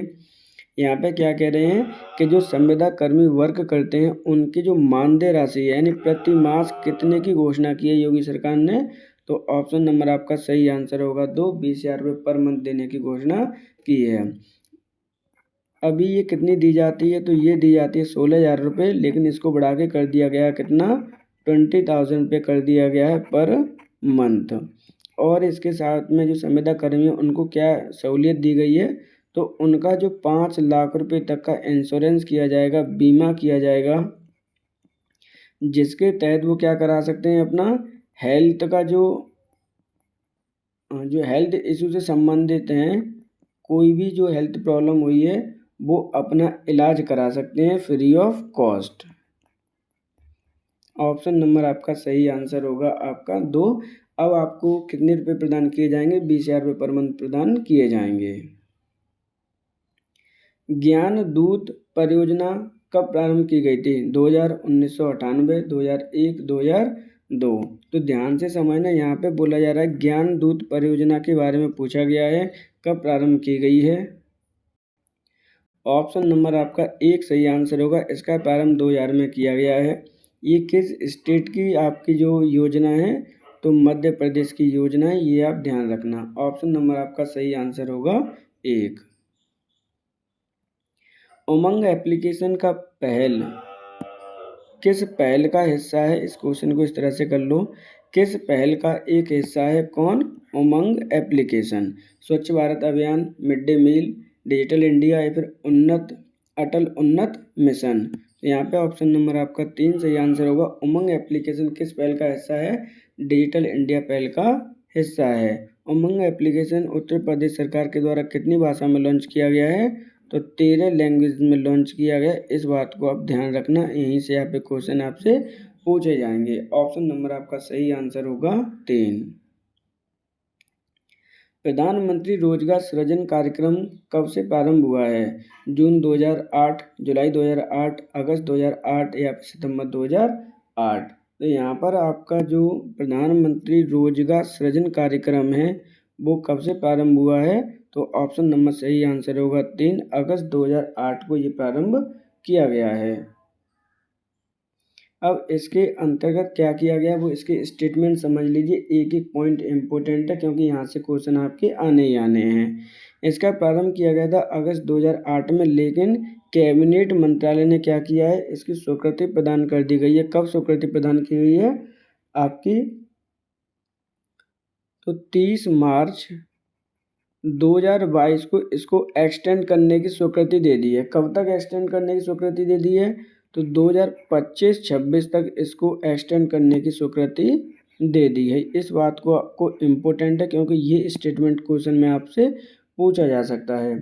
इसके अंतर्गत क्या किया जाता है, अगर कोई मान के चलिए गांव का व्यक्ति है, अपना मैन्युफैक्चरिंग पॉइंट या मैन्युफैक्चरिंग कोई यूनिट ओपन करना चाहता है। कैसी यूनिट ओपन करना चाहता है? मैन्युफैक्चरिंग यूनिट आपका कोई ओपन करना चाहता है तो उसके लिए कितने रुपए गवर्नमेंट देती है ऋण पर आपको? तो वहाँ पर आपको पहले 25 लाख रुपए दिए जा रहे थे। कितने दिए जा रहे थे? 25 लाख रुपए। लेकिन इसकी राशि को बढ़ा दिया गया। कब बढ़ा दिया गया? 30 मार्च 2022 को बढ़ा दिया गया है। अब आपको 50 लाख रुपए तक प्रदान किए जाएंगे जिससे कि आप अपनी मैन्युफैक्चरिंग इंडस्ट्री या मैन्युफैक्चरिंग यूनिट को ओपन कर सकें। लेकिन अगर कोई ऐसा रोजगार प्रदान करना चाहते हैं जहाँ पर सर्विस सेक्टर यूनिट ओपन करना चाहते हैं, कौन सी यूनिट करना चाहते हैं? सर्विस यूनिट ओपन करना चाहते हैं, तो उसके लिए आपके 30 मार्च 2022 से पहले 10 लाख रुपए प्रोवाइड कराए जाते थे गवर्नमेंट के द्वारा। लेकिन अब इसको बढ़ाकर कितना कर दिया है? 20 लाख रुपए कर दिया है। तो ये इम्पोर्टेंट योजना है, ध्यान रखना। ऑप्शन नंबर आपका 3 सही आंसर होगा। अगस्त 2008 को स्टार्ट की गई प्रधानमंत्री रोजगार सृजन कार्यक्रम। हर घर नल से जल कार्यक्रम की घोषणा किस वर्ष के बजट में की गई? 2017-18, 2018-19, 2023-24, 2021-22। तो यहाँ पे हर घर नल से जल कार्यक्रम की घोषणा की गई है, किस बजट में की गई है? तो ऑप्शन नंबर आपका सही आंसर होगा 2 2019-20 के बजट में की गई है। जबकि ये योजना किसके अंतर्गत कार्य करती है, किसका मोटिव था? तो ये जल जीवन के अंतर्गत का ये मोटिव है। ये किससे संबंधित है? आपकी जल जीवन से संबंधित है, जिसकी शुरुआत कब हुई थी आपकी? 2 अगस्त इसको चेंज कर लीजिए। आपका ये 2 अगस्त ना होगा, कितना है आपका? 15 अगस्त आपका 2019 को प्रारंभ किया गया है। इसके अंतर्गत क्या प्रावधान किए गए हैं? तो इसके अंतर्गत आपके प्रत्येक व्यक्ति को जो पर्सन होगा उसे आपका 55 लीटर आपका जल, स्वच्छ जल मिलना चाहिए किसी भी गांव के पर्सन को। किससे? वो भी नल से इतना पानी मिलना चाहिए पर्सन का। ये आपका जो 55 लीटर दे रखा है वो इम्पोर्टेंट पॉइंट है, लर्न कर लेना। ऑप्शन नंबर आपका सही आंसर होगा 2 2019-20 में इसकी प्रारंभ किया गया। 20 सूत्रीय कार्यक्रम की शुरुआत कब की गई? 1975-76, 1980-81, 1985-86, 1991-92। तो जो 20 सूत्रीय कार्यक्रम है आपका, इसकी प्रारंभ किया गया था 1975-76 में। इसके अंतर्गत किन के लिए प्रारंभ किया गया था? जो आपके SC और ST कैटेगरी के लोग होते हैं उनके लिए आपके जो 20 आपकी सूत्रीय कार्यक्रम बनाया गया था, जिसमें अलग अलग जैसे संबंधित प्रावधान किए गए। जैसे शिक्षा से संबंधित है आपका, स्वच्छता से संबंधित है आपका, आवास से संबंधित है, इस तरह से इनके संबंधित आपके 20 आपके प्रोग्राम सेट किए गए थे 1975-76 में। किन के लिए? SC/ST में जो लोग आते हैं, गरीब तबके के लोग आते हैं, उनके लिए। ऑप्शन नंबर आपका सही आंसर होगा आपका 1। कृषि श्रमिक सामाजिक सुरक्षा योजना कब प्रारंभ की गई? जुलाई 2001, जुलाई 2002, जुलाई 2003, जुलाई 2004। इम्पोर्टेंट क्वेश्चन है, यहाँ से क्वेश्चन आपके पूछे जाते हैं। कृषि श्रमिक सामाजिक सुरक्षा योजना प्रारंभ की गई आपकी जुलाई 2001 में। यहाँ पर कृषि श्रमिक सुरक्षा योजना से संबंधित क्या है आपका? ये बीमा से संबंधित आपकी योजना है, जिससे कि उन्हें क्या किया जा सके? आर्थिक मजबूती प्रदान की जा सके उनको, जब वो बूढ़े वगैरह हो जाएं तब। ऑप्शन नंबर आपका सही आंसर होगा 1। CSC संचालकों को एक आयुष्मान कार्ड बनाने पर सरकार कितने रुपये प्रदान करती है? इम्पोर्टेंट क्वेश्चन है, क्वेश्चन को ध्यान से समझना। यानी जो कॉमन सर्विस सेंटर संचालक होते हैं, उनको जो आयुष्मान कार्ड बनाने पर कितने रुपये सरकार प्रदान करती है, ये क्वेश्चन आपसे पूछा गया है। 30, 50, 80 या फिर 100। तो उन्हें प्रत्येक आयुष्मान कार्ड बनाने पर 30 रुपये प्रदान करती है। और ये प्रावधान किसके द्वारा किया जाता है? ये कौन के द्वारा दिया जाता है? तो ये राज्य सरकार के द्वारा इनको प्रदान किए जाते हैं। किस बनाने पर? आपके आयुष्मान कार्ड बनाने पर। और आयुष्मान कार्ड किससे संबंधित होता है? तो ये आपका संबंधित है 5 लाख रुपए तक का इलाज कराने वाली योजना है, जिससे कि आप किसी भी प्राइवेट हो चाहे गवर्नमेंट हॉस्पिटल हो, वहाँ पर आप जाके इलाज करा सकते हैं। ऑप्शन नंबर आपका सही आंसर होगा 1। CSC पंजीकरण के कितने प्रक्रम हैं? 3, 4, 5 या फिर 8। तो यहाँ पे जो CSC आपका पंजीकरण के कितने प्रकार हैं, ये आपसे पूछा गया है। तो ऑप्शन नंबर आपका 3 सही आंसर होगा। 3 प्रकार के क्या हैं आपके? CSC पंजीकरण हैं। ग्राम पंचायत के सचिवालय में पंचायत सहायक की भूमिका होती है रणनीतिक कार्यों को करने में, दिन प्रतिदिन कार्यालय के संचालन में, नीतियों को बनाने में, या फिर उपरोक्त सभी। तो यहाँ पर देखिए, ग्राम पंचायत में पंचायत के सहायक की भूमिका में जो होता है व्यक्ति, उसकी बात की जा रही है, जो पंचायत सहायक होता है। तो ऑप्शन नंबर आपका 2 सही आंसर होगा। दिन प्रतिदिन कार्यालय में जो संचालन होते हैं उसमें मदद करता है। नीतियों को बनाने में कौन करता है? आपका सचिव करेगा। जबकि कार्यों को, रणनीतिक कार्य भी कौन बनाएगा? आपका सचिव प्लस प्रधान प्लस आपकी जो ग्राम सभा है, उनके कार्य हैं। जबकि आपका प्रधान जो सहायक होता है, पंचायत सहायक, उसका कार्य क्या है? दिन प्रतिदिन कार्यालय में संचालन में मदद करता है वो। ग्राम पंचायत में अगर कोई व्यक्ति किसी योजना के संबंध में जानकारी चाहता है तो उसकी मदद की जाएगी। किसके द्वारा की जाएगी? ये क्वेश्चन है आपका। तो कोई व्यक्ति आपकी योजना से संबंधित जानकारी चाहता है तो किसके द्वारा की जाएगी? ग्राम सभा द्वारा, पंचायत सहायक द्वारा, जिला पंचायत सदस्य द्वारा, या फिर ग्राम सेवक द्वारा। तो ऑप्शन नंबर आपका 2 सही आंसर होगा। पंचायत सहायक के द्वारा की जाती है। जब आप इस तरह के प्रैक्टिस सेट पेपर कर रहे होंगे तो आपको बताना है कि आपके कितने मार्क्स आप गेन कर रहे हो आउट ऑफ 100 से। अगर आपको कंटेंट पसंद आ रहा हो तो वीडियो को लाइक और चैनल को सब्सक्राइब जरूर करें, जिससे कि आने वाले प्रैक्टिस सेट पेपर और मैराथन का नोटिफिकेशन आपको ईजिली प्राप्त हो जाए। पंचायत सहायक के कार्य हैं योजनाओं का क्रियान्वयन, योजनाओं की देखरेख, ग्राम पंचायत की योजनाओं में निर्माण में मदद, या उपरोक्त सभी। तो यहाँ पे पंचायत सहायक के कितने कार्य हैं? तो ऑप्शन नंबर आपका 4 सही आंसर होगा। उपरोक्त सभी, यानी जो योजना होती हैं, बनाई जाती हैं, उनको क्रियान्वयन भी किया जाता है। जो उसके लोग होते हैं उनका रिकॉर्ड वगैरह कराता है, देखरेख करता है कोई काम कर रहा है या नहीं कर रहा है, और आपकी योजना के निर्माण में मदद भी करता है। राष्ट्रीय ग्राम स्वराज अभियान क्या है? एक योजना जिसका उद्देश्य पंचायती राज संस्थाओं को ग्राम पंचायत विकास योजनाओं को तैयार करने में सक्षम बनाना, एक नियमित ग्राम सभा उनकी अभिलेखों को बढ़ावा देना, एक ग्राम स्तर पर मतदान बढ़ाने की योजना, सरपंचों के प्रत्यक्ष चुनाव को बढ़ावा देने की योजना। देखिए यहाँ पर क्या है, ग्राम स्वराज जो अभियान है उसका प्रत्यक्ष चुनाव से कोई संबंध नहीं है, मतदान से आपका कोई संबंध है नहीं। अब ऑप्शन बचे आपके 2। तो नियमित ग्राम सभा उनके अभिलेखों से इसका कोई लेना देना नहीं है। तो ऑप्शन नंबर सही आंसर होगा आपका एक योजना जिसका उद्देश्य पंचायती राज संस्थाओं को ग्राम पंचायतों को विकास योजना को तैयार करने में सक्षम बनाना इसका क्या है, उद्देश्य है। ऑप्शन नंबर सही आंसर होगा आपका 1। लक्षित सार्वजनिक वितरण के तहत, यानी आपका पीडीएस होता है, टारगेटेड पीडीएस है यहाँ पे, पंचायतों में अनाज आवंटन की लाभार्थी सूची में सम्मिलित करने के लिए कौन से दस्तावेज आवश्यक होना है। यानी जो आपके राशन वाला सिस्टम होता है, राशन वितरण होता है, और उसमें क्या करना है, किसी व्यक्ति को ऐड करना है, पंचायत के व्यक्ति को ऐड करना है राशन आवंटन के लिए। तो आपके पास कौन कौन से इंपॉर्टेंट दस्तावेज होने चाहिए, ये क्वेश्चन में आपसे पूछा गया है। आय प्रमाण पत्र, आधार कार्ड, आयु प्रमाण पत्र, या ये सभी। तो ऑप्शन नंबर आपका 4 सही आंसर होगा, इन सभी की जरूरत पड़ती है। ऑप्शन नंबर सही आंसर होगा आपका 4।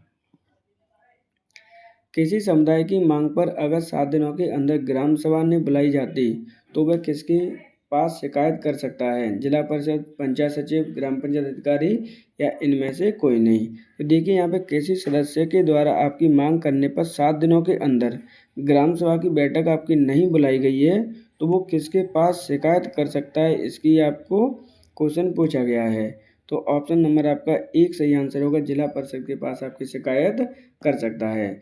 जिला परिषद करने के बाद आपको 30 दिन के अंदर में जिला परिषद, जो भी अधिकारी होगा जिला पंचायत जिला परिषद से संबंधित, वो 30 दिन के अंदर आपकी ऑर्डर देगा ग्राम सभा की बैठक के लिए। ऑप्शन नंबर आपका यहाँ पे सही आंसर होगा आपका 1। मेरी पंचायत मेरा अधिकार जन सेवा मेरे द्वार अभियान कब शुरू किया गया। 1 जुलाई 2021, 1 अगस्त 2022, 1 जुलाई 2022, या 1 सितंबर 2021। इम्पोर्टेंट क्वेश्चन है, यहाँ से इस तरह के क्वेश्चन कई बार आए हुए हैं। यहाँ पर आपसे पूछा गया है कि मेरी पंचायत मेरे द्वार योजना की शुरुआत या अभियान की शुरुआत कब की गई है। तो ऑप्शन नंबर आपका सही आंसर होगा 1 जुलाई 2021 को इसका प्रारंभ किया गया है। प्रधानमंत्री ग्राम सड़क योजना किस प्रधानमंत्री द्वारा प्रारंभ की गई। इम्पोर्टेंट क्वेश्चन है, यहाँ से तो क्वेश्चन आपके आने ही आने हैं, इस बात का आप ध्यान रखना। तो प्रधानमंत्री ग्राम सड़क योजना किस प्रधानमंत्री के द्वारा प्रारंभ की गई है। तो ऑप्शन नंबर आपका पीवी नरसिम्हा राव, डॉक्टर मनमोहन सिंह, अटल बिहारी वाजपेयी, या इनमें से कोई नहीं। तो ऑप्शन नंबर आपका 2 सही आंसर होगा, अटल बिहारी वाजपेयी, ऑप्शन नंबर 3 सही आंसर होगा, अटल बिहारी वाजपेयी के द्वारा इसको प्रारंभ किया गया। कब प्रारंभ किया गया था। तो इसको प्रारंभ किया गया था आपका 25 दिसंबर 2000 को इसको प्रारंभ किया गया। इसको प्रारंभ करने का उद्देश्य क्या था। तो आपके जो रोड कनेक्टिविटी को बढ़ाना था। क्या था, रोड कनेक्टिविटी को बढ़ाना। और रोड कनेक्टिविटी किन के बीच में बढ़ानी थी आपको, जो आपके सिटी और जो आपके गांव हैं, विलेज हैं, उनके मध्य आपकी रोड कनेक्टिविटी ये बढ़ानी थी। जितने भी आपके गांव हैं उनको रोड वाली सड़क से, जो शहर वाली सड़क से उनको कांटेक्ट करना था, कनेक्ट करना था। ऑप्शन नंबर आपका सही आंसर होगा आपका 3। उत्तर प्रदेश सरकार में जल शक्ति मंत्री कौन है। ध्यान रखिए, ये इंपॉर्टेंट क्वेश्चन है, इस तरह के क्वेश्चन आपके आने ही हैं। स्वामी प्रसाद मौर्य, जितेंद्र प्रसाद, स्वतंत्र देव सिंह, या फिर ब्रजेश पाठक। तो जल शक्ति मंत्री कौन है उत्तर प्रदेश सरकार में वर्तमान में। तो ऑप्शन नंबर आपका 3 सही आंसर होगा, स्वतंत्र देव सिंह। निम्नलिखित में से कौन सम्मिलित है। देखिए यहाँ पर आपसे पूछा गया कि कौन सम्मिलित है आपका। अनुच्छेद 243 का आई राज्य वित्त आयोग, 243 का के केंद्रीय वित्त आयोग, केंद्रीय निर्वाचन आयोग, 243 का डी महिलाओं को आरक्षण, 243 का आई केंद्रीय वित्त आयोग। देखिए यहाँ पे इम्पोर्टेंट क्वेश्चन है, आपसे पूछा क्या जा रहा है, कौन सम्मिलित है, ये आपसे पूछा गया है। यहाँ पर आप इसको चेंज कर लीजिए, कौन सम्मिलित नहीं है कर लीजिए, इसको क्या कर लीजिए आप, कौन सम्मिलित नहीं है। ये 280 ये ध्यान रखना। तो यहाँ पर कौन सम्मिलित नहीं है। तो ऑप्शन नंबर आपका सही आंसर होगा 2, अनुच्छेद 243 का के केंद्रीय निर्वाचन आयोग से संबंधित ना होकर किससे संबंधित है, ये आपके राज्य निर्वाचन आयोग से संबंधित है आपका। जबकि जो अदर स्टेटमेंट दे रखे हैं, 243 का आई राज्य वित्त आयोग से संबंधित है, 243 का डी महिलाओं को आरक्षण से संबंधित है, 280 का संबंध है केंद्रीय वित्त आयोग से। ऑप्शन नंबर आपका सही आंसर होगा 2, 243 का केंद्रीय निर्वाचन आयोग से संबंधित ना होकर राज्य निर्वाचन आयोग से संबंधित है। मुख्यमंत्री हस्तशिल्प पेंशन योजना कब शुरू की गई? दिसंबर 2007, दिसंबर 2008, दिसंबर 2016 या इनमें से कोई नहीं। इम्पोर्टेंट क्वेश्चन है, ध्यान से समझना। यहाँ पे मुख्यमंत्री हस्तशिल्प आपकी जो योजना है किसके द्वारा प्रारंभ की गई है, कब प्रारंभ की गई है? तो दिसंबर 2017 में इसको प्रारंभ किया गया था। किन के लिए प्रारंभ किया गया? तो जो हस्तशिल्प आपके जो होते हैं, जैसे लोहार होते हैं, बढ़ई होते हैं, उनको पेंशन प्रदान करनी थी। ऑप्शन नंबर आपका सही आंसर होगा आपका 1। जल जीवन मिशन के विकेंद्रीकृत कार्यक्रम के रूप में लागू किया जा रहा है, यह फैसला लेने का अधिकार किसे दिया गया है? पंचायती राज मंत्रालय, ग्रामीण राज्य मंत्रालय, महिला विकास एवं मंत्रालय, स्वास्थ्य परिवार कल्याण मंत्रालय। इम्पोर्टेंट क्वेश्चन है यहाँ पे। यहाँ देखिए क्वेश्चन को, यहाँ पे कह रहे हैं जो जल जीवन मिशन है आपका विकेंद्रीकृत कार्यक्रम के रूप में लागू किया जा रहा है, यह फैसला लेने का अधिकार किसको है? तो ऑप्शन नंबर आपका सही आंसर होगा 2, ग्रामीण विकास मंत्रालय को। सेकंड आप रुकिए, ये क्वेश्चन आपका क्या है, गलत है, क्योंकि स्टेटमेंट क्वेश्चन के और आंसर दोनों ही क्या हैं, गलत दे रखे हैं। इसको आप कैंसिल कर लीजिए।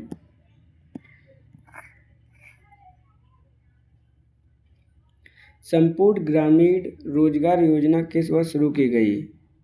2001, 2009, 2005, 2015।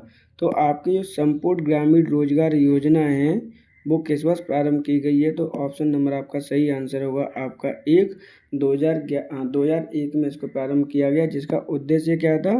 तो उद्देश्य आपके रोजगार प्रदान करना गाँव में योजना में। ऑप्शन नंबर आपका सही आंसर होगा 1। हमारी योजना हमारा विकास का संबंध किससे है? पंचायत के विकास से, शिक्षा के विकास से, 1 या 2 दोनों, या उपरोक्त में से कोई नहीं। तो हमारी योजना हमारा विकास का संबंध है आपका किससे? पंचायत के विकास से। ऑप्शन नंबर आपका सही आंसर होगा आपका 1। ये योजना किसके द्वारा प्रारंभ की गई? तो ये योजना प्रारंभ की गई है आपके उत्तर प्रदेश सरकार के द्वारा। कब प्रारंभ की गई थी? तो 2015-16 में इसको प्रारंभ किया गया था। ऑप्शन नंबर आपका सही आंसर होगा 1। आदर्श ग्राम पंचायत के विकास में योगदान होता है ग्राम सचिव, सफाई कर्मचारी, ग्राम प्रधान या ये सभी? तो आदर्श ग्राम पंचायत की जो विकास में योगदान होता है वो किसका होता है? ऑप्शन नंबर आपका सही आंसर होगा 4, उपरोक्त सभी का योगदान होता है। इनमें से कौन सम्मिलित नहीं है? इम्पोर्टेंट क्वेश्चन है, ध्यान से समझना है इसको। ग्राम सड़क योजना 2001-2, स्वच्छ जल धारा योजना 2002-3, भारत निर्माण योजना 2005-6, प्रधानमंत्री ग्रामोदय योजना 2001-2। ऑप्शन नंबर यहाँ पे आपका 1 सही आंसर होगा। प्रधानमंत्री ग्राम सड़क योजना 2001 में स्टार्ट ना करके ये कब हुई थी आपकी? 25 दिसंबर 2000 में इसको प्रारंभ किया गया था अटल बिहारी वाजपेयी जी के द्वारा। ऑप्शन नंबर आपका सही आंसर होगा 1। इनमें पूछा गया था कौन सम्मिलित नहीं है। एक आदर्श ग्राम की विशेषता है स्वच्छ पेयजल की सुविधा, यहाँ पे पेयजल कर लीजिए इसको, प्राथमिक चिकित्सा की सुविधा, टेलीफोन, डाकघर, इंटरनेट आदि संचार की सुविधा, या उपरोक्त सभी? तो ऑप्शन नंबर आपका सही आंसर होगा 4। यहाँ पर आपके एक आदर्श ग्राम की सभी विशेषताएं हैं जो कि एक गांव में होनी चाहिए। पेयजल की सुविधा यानी ड्रिंकिंग वाटर की होनी चाहिए, प्राइमरी जो आपकी मेडिसिन है उसकी व्यवस्था होनी चाहिए, डाकघर, इंटरनेट की सुविधा होनी चाहिए। ऑप्शन नंबर आपका 4 सही आंसर होगा। क्लाइमेट स्मार्ट पंचायत आधारित है जलवायु समन क्लाइमेट एडेप्टेशन, जलवायु अनुकूल क्लाइमेट मिटिगेशन, या फिर ऑप्शन नंबर 3 1 और 2 दोनों, या फिर ऑप्शन नंबर 4 इनमें से कोई नहीं। तो क्लाइमेट स्मार्ट पंचायत आधारित है आपके ऑप्शन नंबर 1 और 2 दोनों ही सही होंगे। तो इस प्रकार ऑप्शन नंबर 3 सही आंसर होगा। ग्राम पंचायत भूमि प्रबंधन समिति का सचिव कौन होता है? इम्पोर्टेंट क्वेश्चन है, यहाँ पे इस तरह के क्वेश्चन आपके आने ही आने, ये बात ध्यान रखना आप। ग्राम पंचायत भूमि प्रबंधन समिति का जो सचिव होता है वो कौन है? ये क्वेश्चन आपसे पूछा गया है। तो ऑप्शन नंबर आपका सही आंसर होगा ग्राम प्रधान, लेखपाल, पंचायत सचिव या इनमें से कोई नहीं। तो ऑप्शन नंबर सही आंसर होगा आपका 2। इसका जो सचिव होता है वो लेखपाल होता है, जबकि इसका जो अध्यक्ष होता है वो कौन होगा? तो इसका जो अध्यक्ष होगा वो प्रधान होगा। ऑप्शन नंबर आपका सही आंसर होगा आपका 2। जन्म मृत्यु की घटना के लिए रजिस्ट्रीकरण के तुरंत बाद जन्म एवं मृत्यु प्रमाण पत्र किसके द्वारा निर्गत किया जाता है? ग्राम पंचायत अधिकारी, ग्राम विकास अधिकारी, रजिस्ट्रार या उपरोक्त में से कोई नहीं। तो आपका जन्म और मृत्यु प्रमाण पत्र किसके द्वारा निर्गत किए जाते हैं, ट्रांसफ़र किए जाते हैं, दिए जाते हैं? तो ऑप्शन नंबर आपका 3 सही आंसर होगा, रजिस्ट्रार के द्वारा। ग्राम पंचायत की प्रतिमा, सॉरी यहाँ प्रतिमा नहीं है, यहाँ पे क्या है, प्रतिमाह है ये, ठीक है। प्रतिमाह बैठक आयोजित करने का दायित्व किसका होता है? ग्राम पंचायत अधिकारी, खंड विकास अधिकारी, पंचायत सहायक या इनमें से कोई नहीं। तो ग्राम पंचायत की प्रतिमाह बैठक करने का जो आयोजित करने का जो दायित्व है वो किसका है? आपके बीपीओ का है, ग्राम पंचायत अधिकारी का है। ऑप्शन नंबर आपका 1 सही आंसर होगा। ग्राम सभा की बैठकों में भाग लेने वाले लोगों के लिए बैठने, स्वच्छ पानी, स्वच्छता आदि का प्रबंधन कौन करता है? ग्राम प्रधान, ग्राम पंचायत अधिकारी, पंचायत सदस्य या इनमें से कोई नहीं। मान के चलिए कि सचिवालय में क्या हो रही है, आपकी बैठक हो रही है, तो वहाँ पे पानी, स्वच्छता और बैठने की व्यवस्था कौन करेगा? तो ऑप्शन नंबर आपका सही आंसर होगा 2, ग्राम पंचायत अधिकारी। ग्रामीण व्यवस्था एवं पोषण दिवस का आयोजन 1 महीने में कितनी बार किया जाता है? 2, 3, 4। तो यहाँ पर देखिए ग्रामीण स्वास्थ्य एवं पोषण दिवस का जो आयोजन है 1 महीने में कितनी बार किया जाता है? तो 1 बार किया जाता है। ऑप्शन नंबर आपका 2 सही आंसर होगा। इसका जो आयोजन है कहाँ पे किया जाता है? तो ये आंगनवाड़ी जो केंद्र होते हैं वहाँ पे किया जाता है इसका आयोजन। वहाँ पर कौन कौन होता है? तो वहाँ पर आशा होती है, जो गांव में वर्क करती हैं वो आशा होती हैं वहाँ पे, जो जीएनएम होती हैं वो होती हैं। यहाँ पर क्या किया जाता है, जो आपको दूध पिलाने वाली माताएं होती हैं, बच्चियाँ होती हैं जो कमज़ोर होती हैं, उनकी टेस्टिंग की जाती है। क्या किया जाता है? उनको टेस्टिंग की जाती है, वैक्सीनेशन किया जाता है उनका, और जो आपका क्या है, पोषण भी प्रदान किया जाता है। ऑप्शन नंबर आपका सही आंसर होगा यहाँ पे 1 महीने में 1 बार इसकी बैठक की जाती है, या आयोजन का, सॉरी, इस दिवस का आयोजन किया जाता है। ग्राम पंचायत अधिकारी का मुख्य कार्य है सरकार की योजनाओं का सफलतापूर्वक क्रियान्वयन करना, ग्राम पंचायत की मतदाता सूची को तैयार करना, 1 और 2 दोनों, या उपरोक्त में से कोई नहीं। तो देखिए यहाँ पे बीपीओ के कार्य के बारे में पूछा गया है कि कौन सा मुख्य कार्य है। तो यहाँ पे ऑप्शन नंबर आपका 1 सही आंसर होगा, सरकार और योजनाओं को सफलतापूर्वक कार्यान्वयन करना। क्योंकि जो ग्राम पंचायत की मतदाता सूची है उसका इससे कोई लेना देना नहीं है, ये तैयार करता है आपका राज्य निर्वाचन आयोग। तो इस प्रकार ऑप्शन नंबर आपका सही आंसर होगा 1।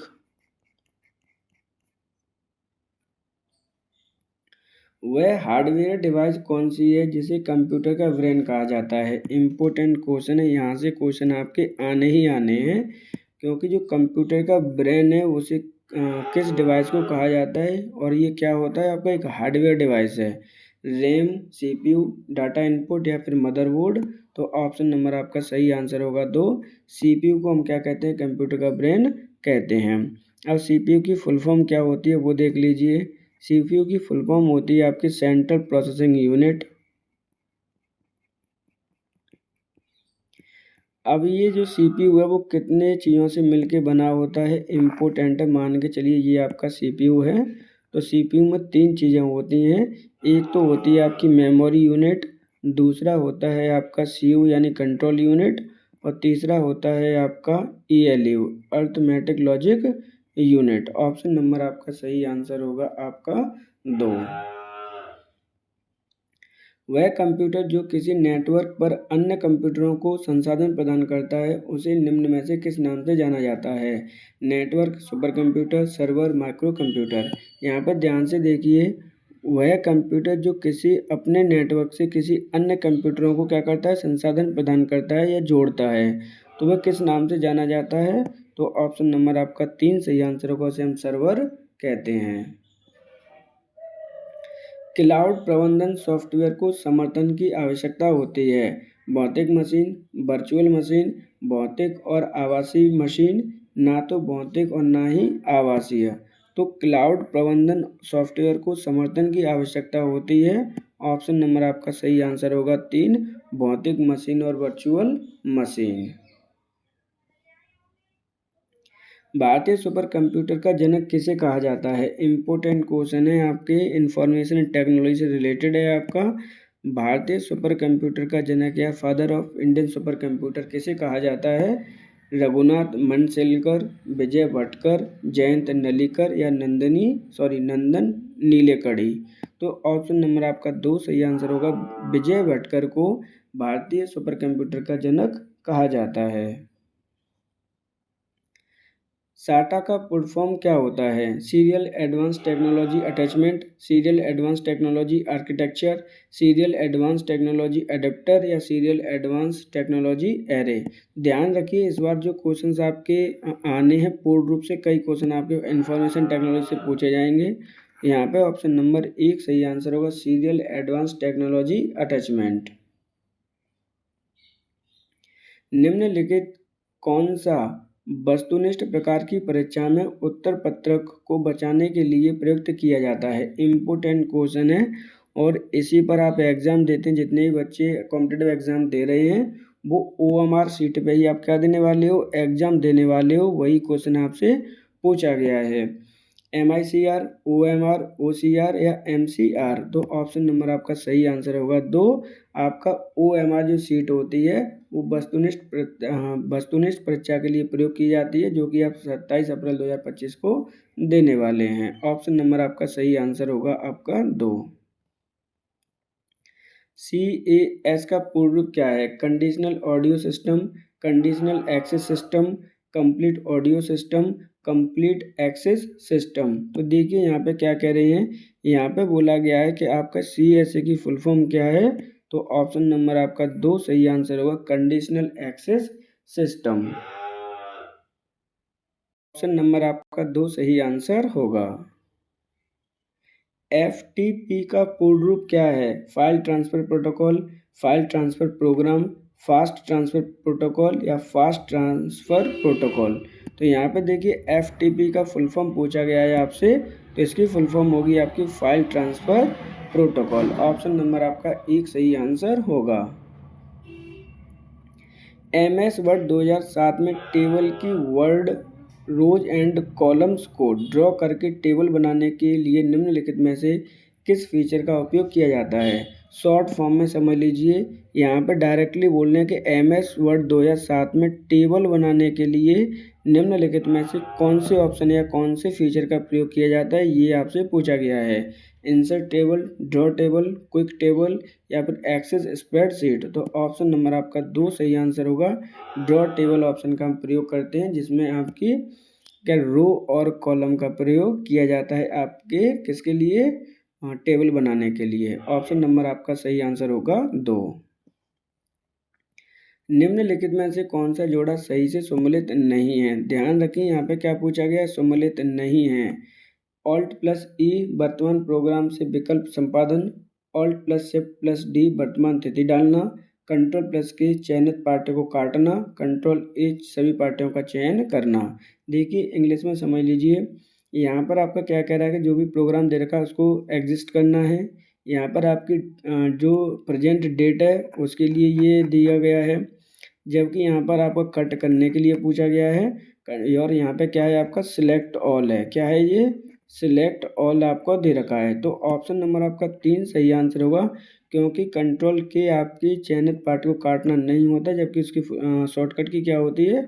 Ctrl+X। ऑप्शन नंबर आपका सही आंसर होगा 3। MS ऑफिस का कौन सा अभियान स्पष्ट नोटपैड जैसा है? क्वेश्चन को ध्यान से समझना।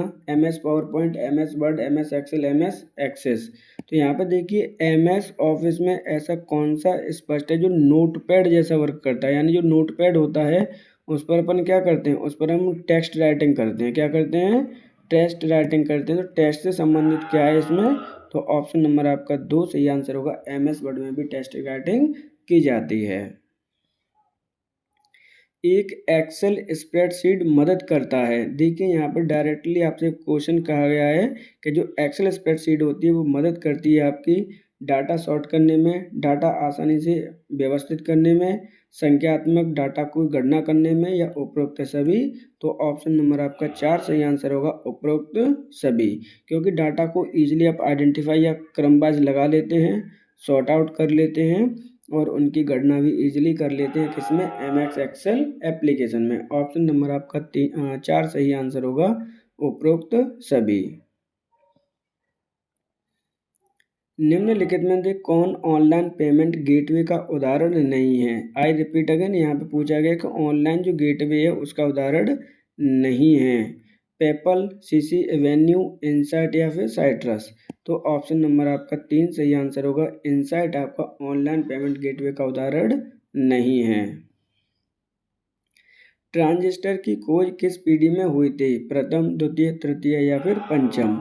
तो ध्यान से समझना, ट्रांजिस्टर की खोज किस पीढ़ी में की गई है, ये क्वेश्चन आपसे पूछा गया है। इस पीढ़ी की जो क्वेश्चन हैं आपके 100% आएंगे ही आएंगे। तो ऑप्शन नंबर आपका सही आंसर होगा यहाँ पे 2, द्वितीय पीढ़ी में ट्रांजिस्टर की खोज की गई थी। जबकि प्रथम पीढ़ी में किसकी खोज की गई थी? तो यहाँ पर आपकी जो वैक्यूम ट्यूब का यूज़ किया गया था। किसका यूज़ किया गया था? वैक्यूम ट्यूब्स का यूज़ किया गया था। जबकि द्वितीय में किसका यूज़ किया गया? ट्रांजिस्टर का।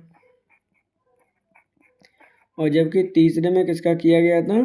तो यहाँ पे किया गया था आईसी यानी इंटीग्रेटेड सर्किट का। जो पांचवी आपकी है वो तो बहुत ही ज़्यादा स्मॉल स्टार्ट हो गई, यानी एआई से संबंधित है आपकी 5 जनरेशन। ऑप्शन नंबर आपका सही आंसर होगा 2, द्वितीय जनरेशन में आपका ट्रांजिस्टर का खोज की गई थी। संयुक्त प्रांत का नाम उत्तर प्रदेश में बदलने के बाद इसके प्रथम उपराज्यपाल कौन थे?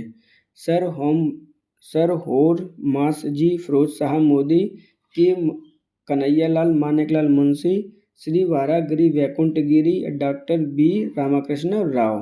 क्वेश्चन को ध्यान से समझना। यहाँ पे कहा गया कि संयुक्त प्रांत का नाम बदलकर उत्तर प्रदेश करने के बाद, यानी संयुक्त प्रांत का नाम कब था? 1937 से आपका संयुक्त प्रांत नाम से कब तक रहा था? 1950 तक ये रहा था। और उत्तर प्रदेश कब पड़ा था? तो उत्तर प्रदेश नाम पड़ा था आपके 24 जनवरी 1950 को। तो उस समय आपके प्रथम आपके कौन थे राज्यपाल, ये क्वेश्चन पूछा गया है। तो ऑप्शन नंबर आपका 1 सही आंसर होगा, सर होरमासजी फिरोज शाह मोदी आपके प्रथम राज्यपाल थे जब आपके संयुक्त प्रांत का नाम उत्तर प्रदेश पड़ा जब। वर्ष 2011 की जनगणना के अनुसार उत्तर प्रदेश में साक्षरता दर में 2001 से 2011 तक वृद्धि हुई है। कितनी वृद्धि हुई थी, ये क्वेश्चन आपसे पूछा गया है। 11.34%, 14.45%, 13.45% या 14.53%। तो ऑप्शन नंबर आपका 1 सही आंसर होगा, आपके 11.34% की वृद्धि हुई है 2001 से लेकर 2011 में। बात कर लेते हैं कि उत्तर प्रदेश की जो लिटरेसी है वो कितनी है, क्योंकि यहाँ से क्वेश्चन आपके पूछे ही जाने, लिटरेसी से संबंधित क्वेश्चन आपके आते ही आते हैं। तो समझ लीजिए, जो ऑल ओवर आपकी लिटरेसी है वो लगभग कितने परसेंट है? आपकी 67% है। कितनी है? जो यूपी की लिटरेसी रेट है। जबकि आपकी 77% समथिंग कुछ कितने की है? आपकी मेल पर्सन की है। और जबकि आपके जो 57% है वो किसकी है? आपकी ये फीमेल में है। ध्यान रखिए, यहाँ पे पॉइंटर में आप अपनी तरफ से देख लेना, क्योंकि पॉइंटर में एग्जैक्ट यहाँ पे नहीं पता है अभी, तो उन चीज़ों को आप देख लेना। लेकिन आपकी जो 2 पॉइंट में दे रखी है 71-61 यूपी, 77% मेल की, 57% आपकी फीमेल की। ऑप्शन नंबर आपका सही आंसर होगा 1। काशी तमिल संगमम इम्पोर्टेंट क्वेश्चन है आपके, इसके आने की बहुत ज़्यादा चांस हैं। काशी तमिल संगमम के 3rd एडिशन का आयोजन कहाँ हुआ? जयपुर, वाराणसी, गंगा या फिर नई दिल्ली? तो काशी तमिल संगमम के 3rd एडिशन का जो आयोजन हुआ था, ऑप्शन नंबर 2 सही आंसर होगा, वाराणसी में हुआ था। वाराणसी में इसका उद्घाटन किसने किया था? तो उद्घाटन किया था आपके मुख्यमंत्री योगी जी के द्वारा इसका उद्घाटन किया गया। इसका उद्देश्य क्या है? तो इसका उद्देश्य आपकी जो नॉर्थ एंड साउथ इंडिया है उसके कल्चर को समझना। क्या है? उसके कल्चर को समझना। ऑप्शन नंबर आपका सही आंसर होगा 2, वाराणसी में इसका आयोजन किया गया।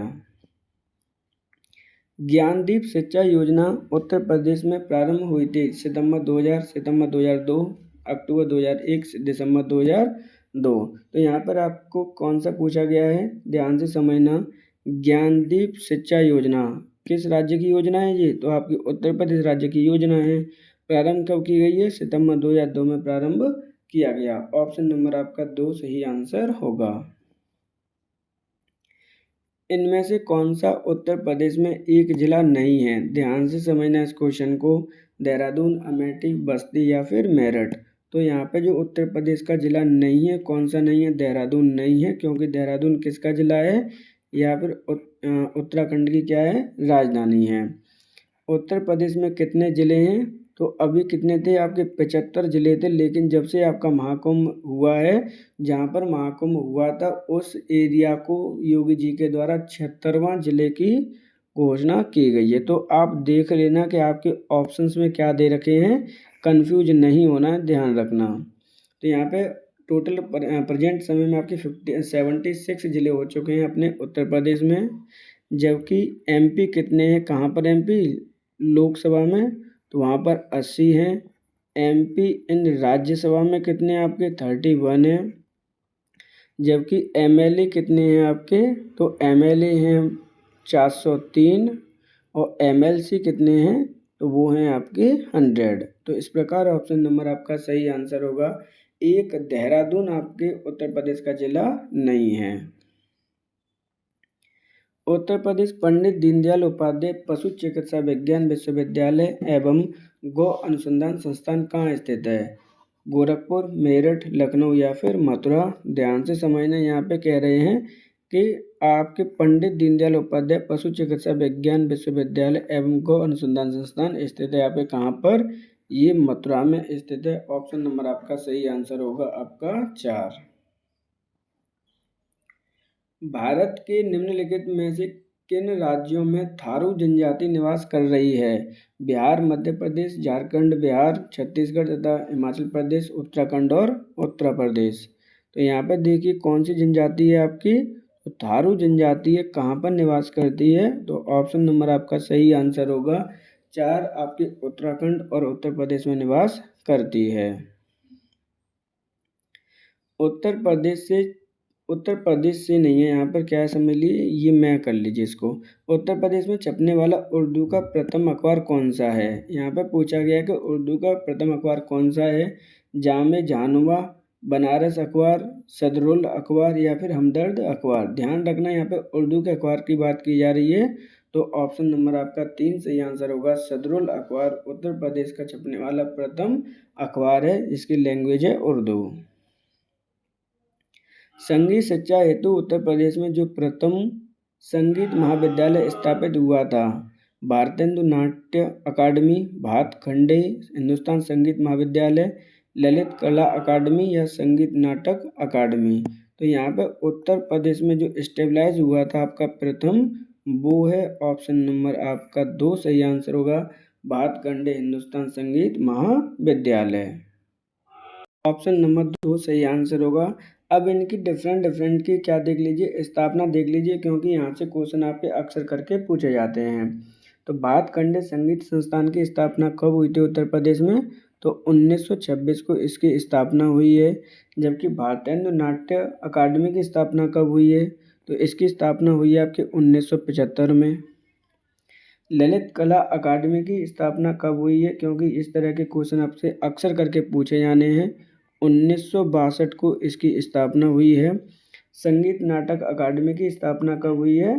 तो आपके 1963 को इसकी स्थापना हुई है। ध्यान रखना, तीनों ही क्वेश्चन, चारों ही क्वेश्चन आपके इम्पोर्टेंट है। कहीं से भी किसी भी तरह से एग्जाम में क्वेश्चन पूछा जा सकता है। हो सकता है आपसे नेक्स्ट टाइम मैचिंग में क्वेश्चन पूछ लिया जाए। तो बात करने हिंदुस्तान अकादमी, भारतीय नाट्य अकादमी, ललित कला अकादमी और संगीत कला अकादमी के डिफरेंट डेट्स आपको दे दिए जाएँ और क्वेश्चन में आपसे मैचिंग पूछ ली जाए। ऑप्शन यहाँ पर सही आंसर होगा, पूछा गया था सबसे पुराना कौन सा विश्वविद्यालय है, तो वो है आपका भातखंडे हिंदुस्तान संगीत महाविद्यालय।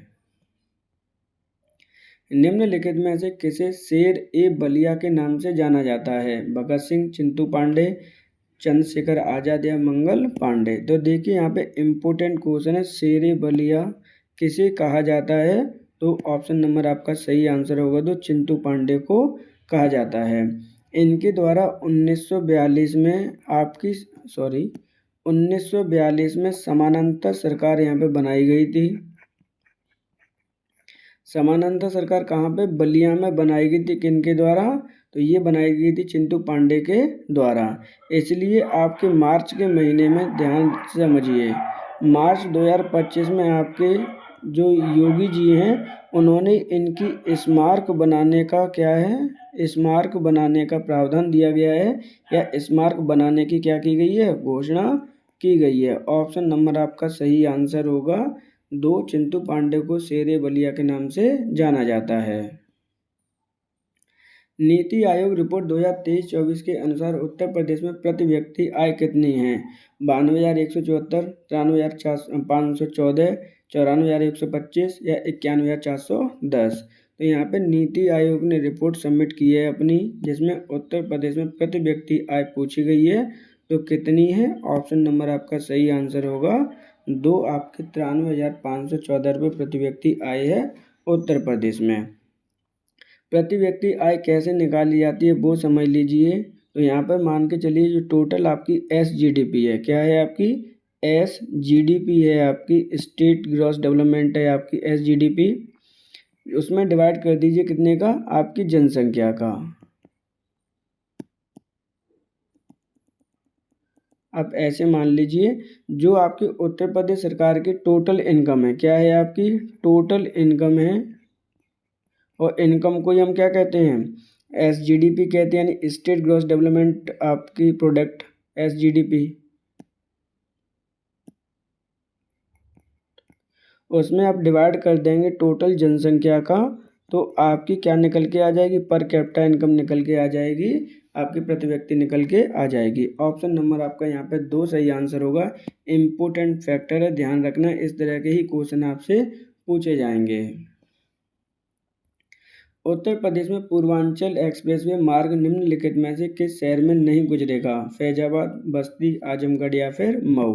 तो यहाँ पे जो पूर्वांचल एक्सप्रेसवे की बात की जा रही है कि किस जिले से होकर नहीं गुजरेगा, तो ऑप्शन नंबर आपका सही आंसर होगा 2, ये बस्ती जिले से होकर नहीं गुजरता।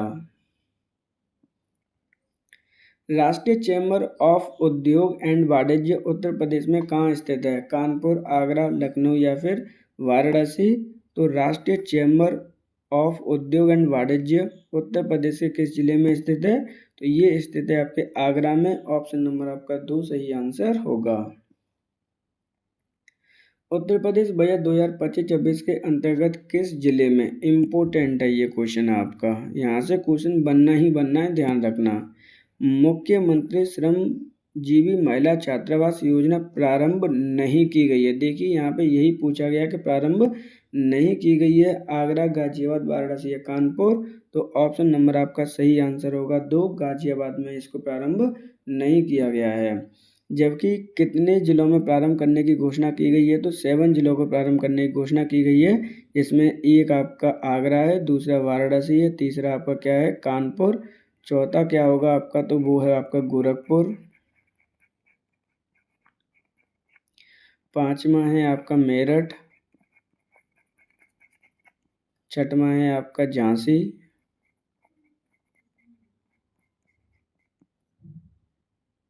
सातवां है आपका प्रयागराज। तो इन 7 में आपकी घोषणा की है योगी सरकार के द्वारा बजट 2025-26 के अंतर्गत। ऑप्शन नंबर आपका सही आंसर होगा 2, गाजियाबाद में इसकी योजना का घोषणा नहीं की गई। रोजगार की दृष्टि से उत्तर प्रदेश का सबसे बड़ा उद्योग है, यानी ऐसा उद्योग जो रोजगार सबसे ज़्यादा प्रोड्यूस करता है या प्रोवाइड करता है, कहाँ पर? उत्तर प्रदेश में। सूती मिल रोजगार, चमड़ा, हथकरघा या फिर सीमेंट। तो ऑप्शन नंबर आपका 3 सही आंसर होगा। हथकरघा जो उद्योग है सबसे ज़्यादा रोजगार देता है यहाँ पे, कहाँ पर? उत्तर प्रदेश में।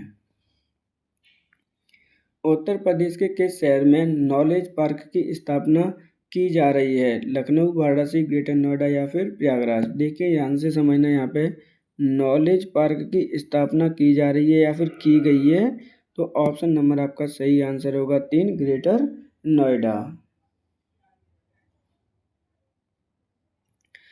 प्रथम दीनदयाल हस्तकला संकुल व्यापार सुविधा केंद्र अब स्थित है? आगरा, प्रयागराज, वाराणसी या फिर कानपुर? इम्पोर्टेंट क्वेश्चन है, ध्यान रखना।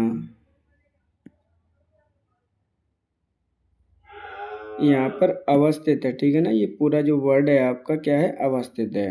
तो यहाँ पे क्या है, प्रथम दीनदयाल हस्तकुल संकुल व्यापार सुविधा केंद्र कहाँ स्थित है? ऑप्शन नंबर आपका 3 सही आंसर होगा, ये वाराणसी में स्थित है आपका। दक्षिणी उत्तर प्रदेश का औरैया जिला प्रमुख रूप से किसका उत्पादक है? शुद्ध देसी घी, शहद, हींग या फिर गुड़? इम्पोर्टेंट क्वेश्चन है, ध्यान रखना। यहाँ पे औरैया जिला किसके लिए फेमस है, ये पूछा गया है, तो ऑप्शन नंबर आपका सही आंसर होगा 1, शुद्ध देसी घी के लिए ये फेमस है। ये किसके अंतर्गत इसको आइडेंटिफाई किया गया है? तो ODOP के तहत इसको आइडेंटिफाई किया गया है, वन डिस्ट्रिक्ट वन आपका प्रोडक्ट, जिसको स्टार्ट किया गया था आपके 2018 में। ऑप्शन नंबर आपका सही आंसर होगा 1, शुद्ध देसी घी। उत्तर प्रदेश में मुख्य प्रकार की फसलें हैं? रबी फसल, खरीफ फसल, जायद फसल, केवल रबी फसल, रबी और खरीफ दोनों, या केवल जायद फसल? तो उत्तर प्रदेश में कौन से प्रकार की फसलें की जाती हैं? तो ऑप्शन नंबर सही आंसर होगा 1, रबी फसल, खरीफ फसल और जायद फसल, तीनों ही उत्तर प्रदेश में की जाती हैं। आपकी जो रबी फसल है उसका एक एक करके देख लीजिए इनके स्टेटमेंट।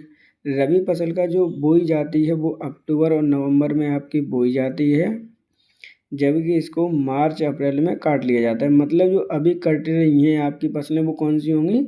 आपकी रबी फसलें आपके किसान भाई लोग काट रहे हैं। अभी जो करंट में आपकी गेहूँ है, क्या है आपकी? गेहूँ है। खरीफ फसल कौन कौन सी होती हैं वो समझ लो। यानी जो खरीफ फसलें होती हैं उनकी बुआई कब की जाती है? तो उनकी बुआई की जाती है आपकी जुलाई अगस्त में, जबकि इनको काट लिया जाता है आपके अक्टूबर और नवंबर में। जबकि जो जायद फसलें होती हैं आपकी उनको कब किया जाता है? तो उन्हें किया जाता है आपके अप्रैल मई के अंतर्गत, और इनको खोद लिया जाता है, काट लिया जाता है आपके जून जुलाई में। तो इस प्रकार ऑप्शन नंबर आपका सही आंसर होगा 1, तीनों प्रकार की फसलें पाई जाती हैं उत्तर प्रदेश में। बांके बिहारी मंदिर उत्तर प्रदेश के किस जिले में स्थित है? देखिए इसका आपका वर्णन क्यों किया गया है, इस तरह के क्वेश्चन हमने ऐड क्यों किए गए हैं, ये किस जिले में स्थित है पहले वो देख लीजिए। वाराणसी, मथुरा, अयोध्या फिर आगरा? तो ऑप्शन नंबर आपका 2 सही आंसर होगा, ये मथुरा में स्थित है। मथुरा में भी स्पेशली कहाँ पे स्थित है? तो ये वृंदावन में स्थित है। अब ये इम्पोर्टेंट क्यों है आपका? क्योंकि उत्तर प्रदेश सरकार ने बांके बिहारी मंदिर कॉरिडोर के लिए 150 करोड़ रुपए क्या किए हैं? अलॉट किए हैं, इसलिए ये इम्पोर्टेंट हो जाता है कि आपका ये मंदिर है वो कहाँ पर स्थित है? वृंदावन में स्थित है। इस प्रकार हमारे आज के 100 क्वेश्चन कंप्लीट होते हैं, आज का प्रैक्टिस पेपर कंप्लीट होता है। अगर आपको कंटेंट पसंद आ रहा हो तो वीडियो को लाइक और चैनल को सब्सक्राइब जरूर करें, और आपके कितने मार्क्स आए हुए हैं हमें कमेंट में ज़रूर बताएं। जो स्टूडेंट्स आपके मैराथन्स का रिवीजन करना चाहते हैं, जैसे करंट अफेयर्स, आपकी मैराथन ऑलरेडी चैनल पर उपलब्ध है, यूपी की मैराथन ऑलरेडी उपलब्ध है, आपकी पंचायत से संबंधित आपकी मैराथन ऑलरेडी उपलब्ध है, आप जाकर देख सकते हैं। यूपी SSSC BPO जो प्लेलिस्ट है आपकी, वहाँ पर ये सारी मैराथन आपकी उपलब्ध है, वहाँ पर जाकर आप देख सकते हैं। अगर आपका कोई हमें सजेशन देना है तो आप हमें कमेंट बॉक्स में दे सकते हैं। Thank you for today.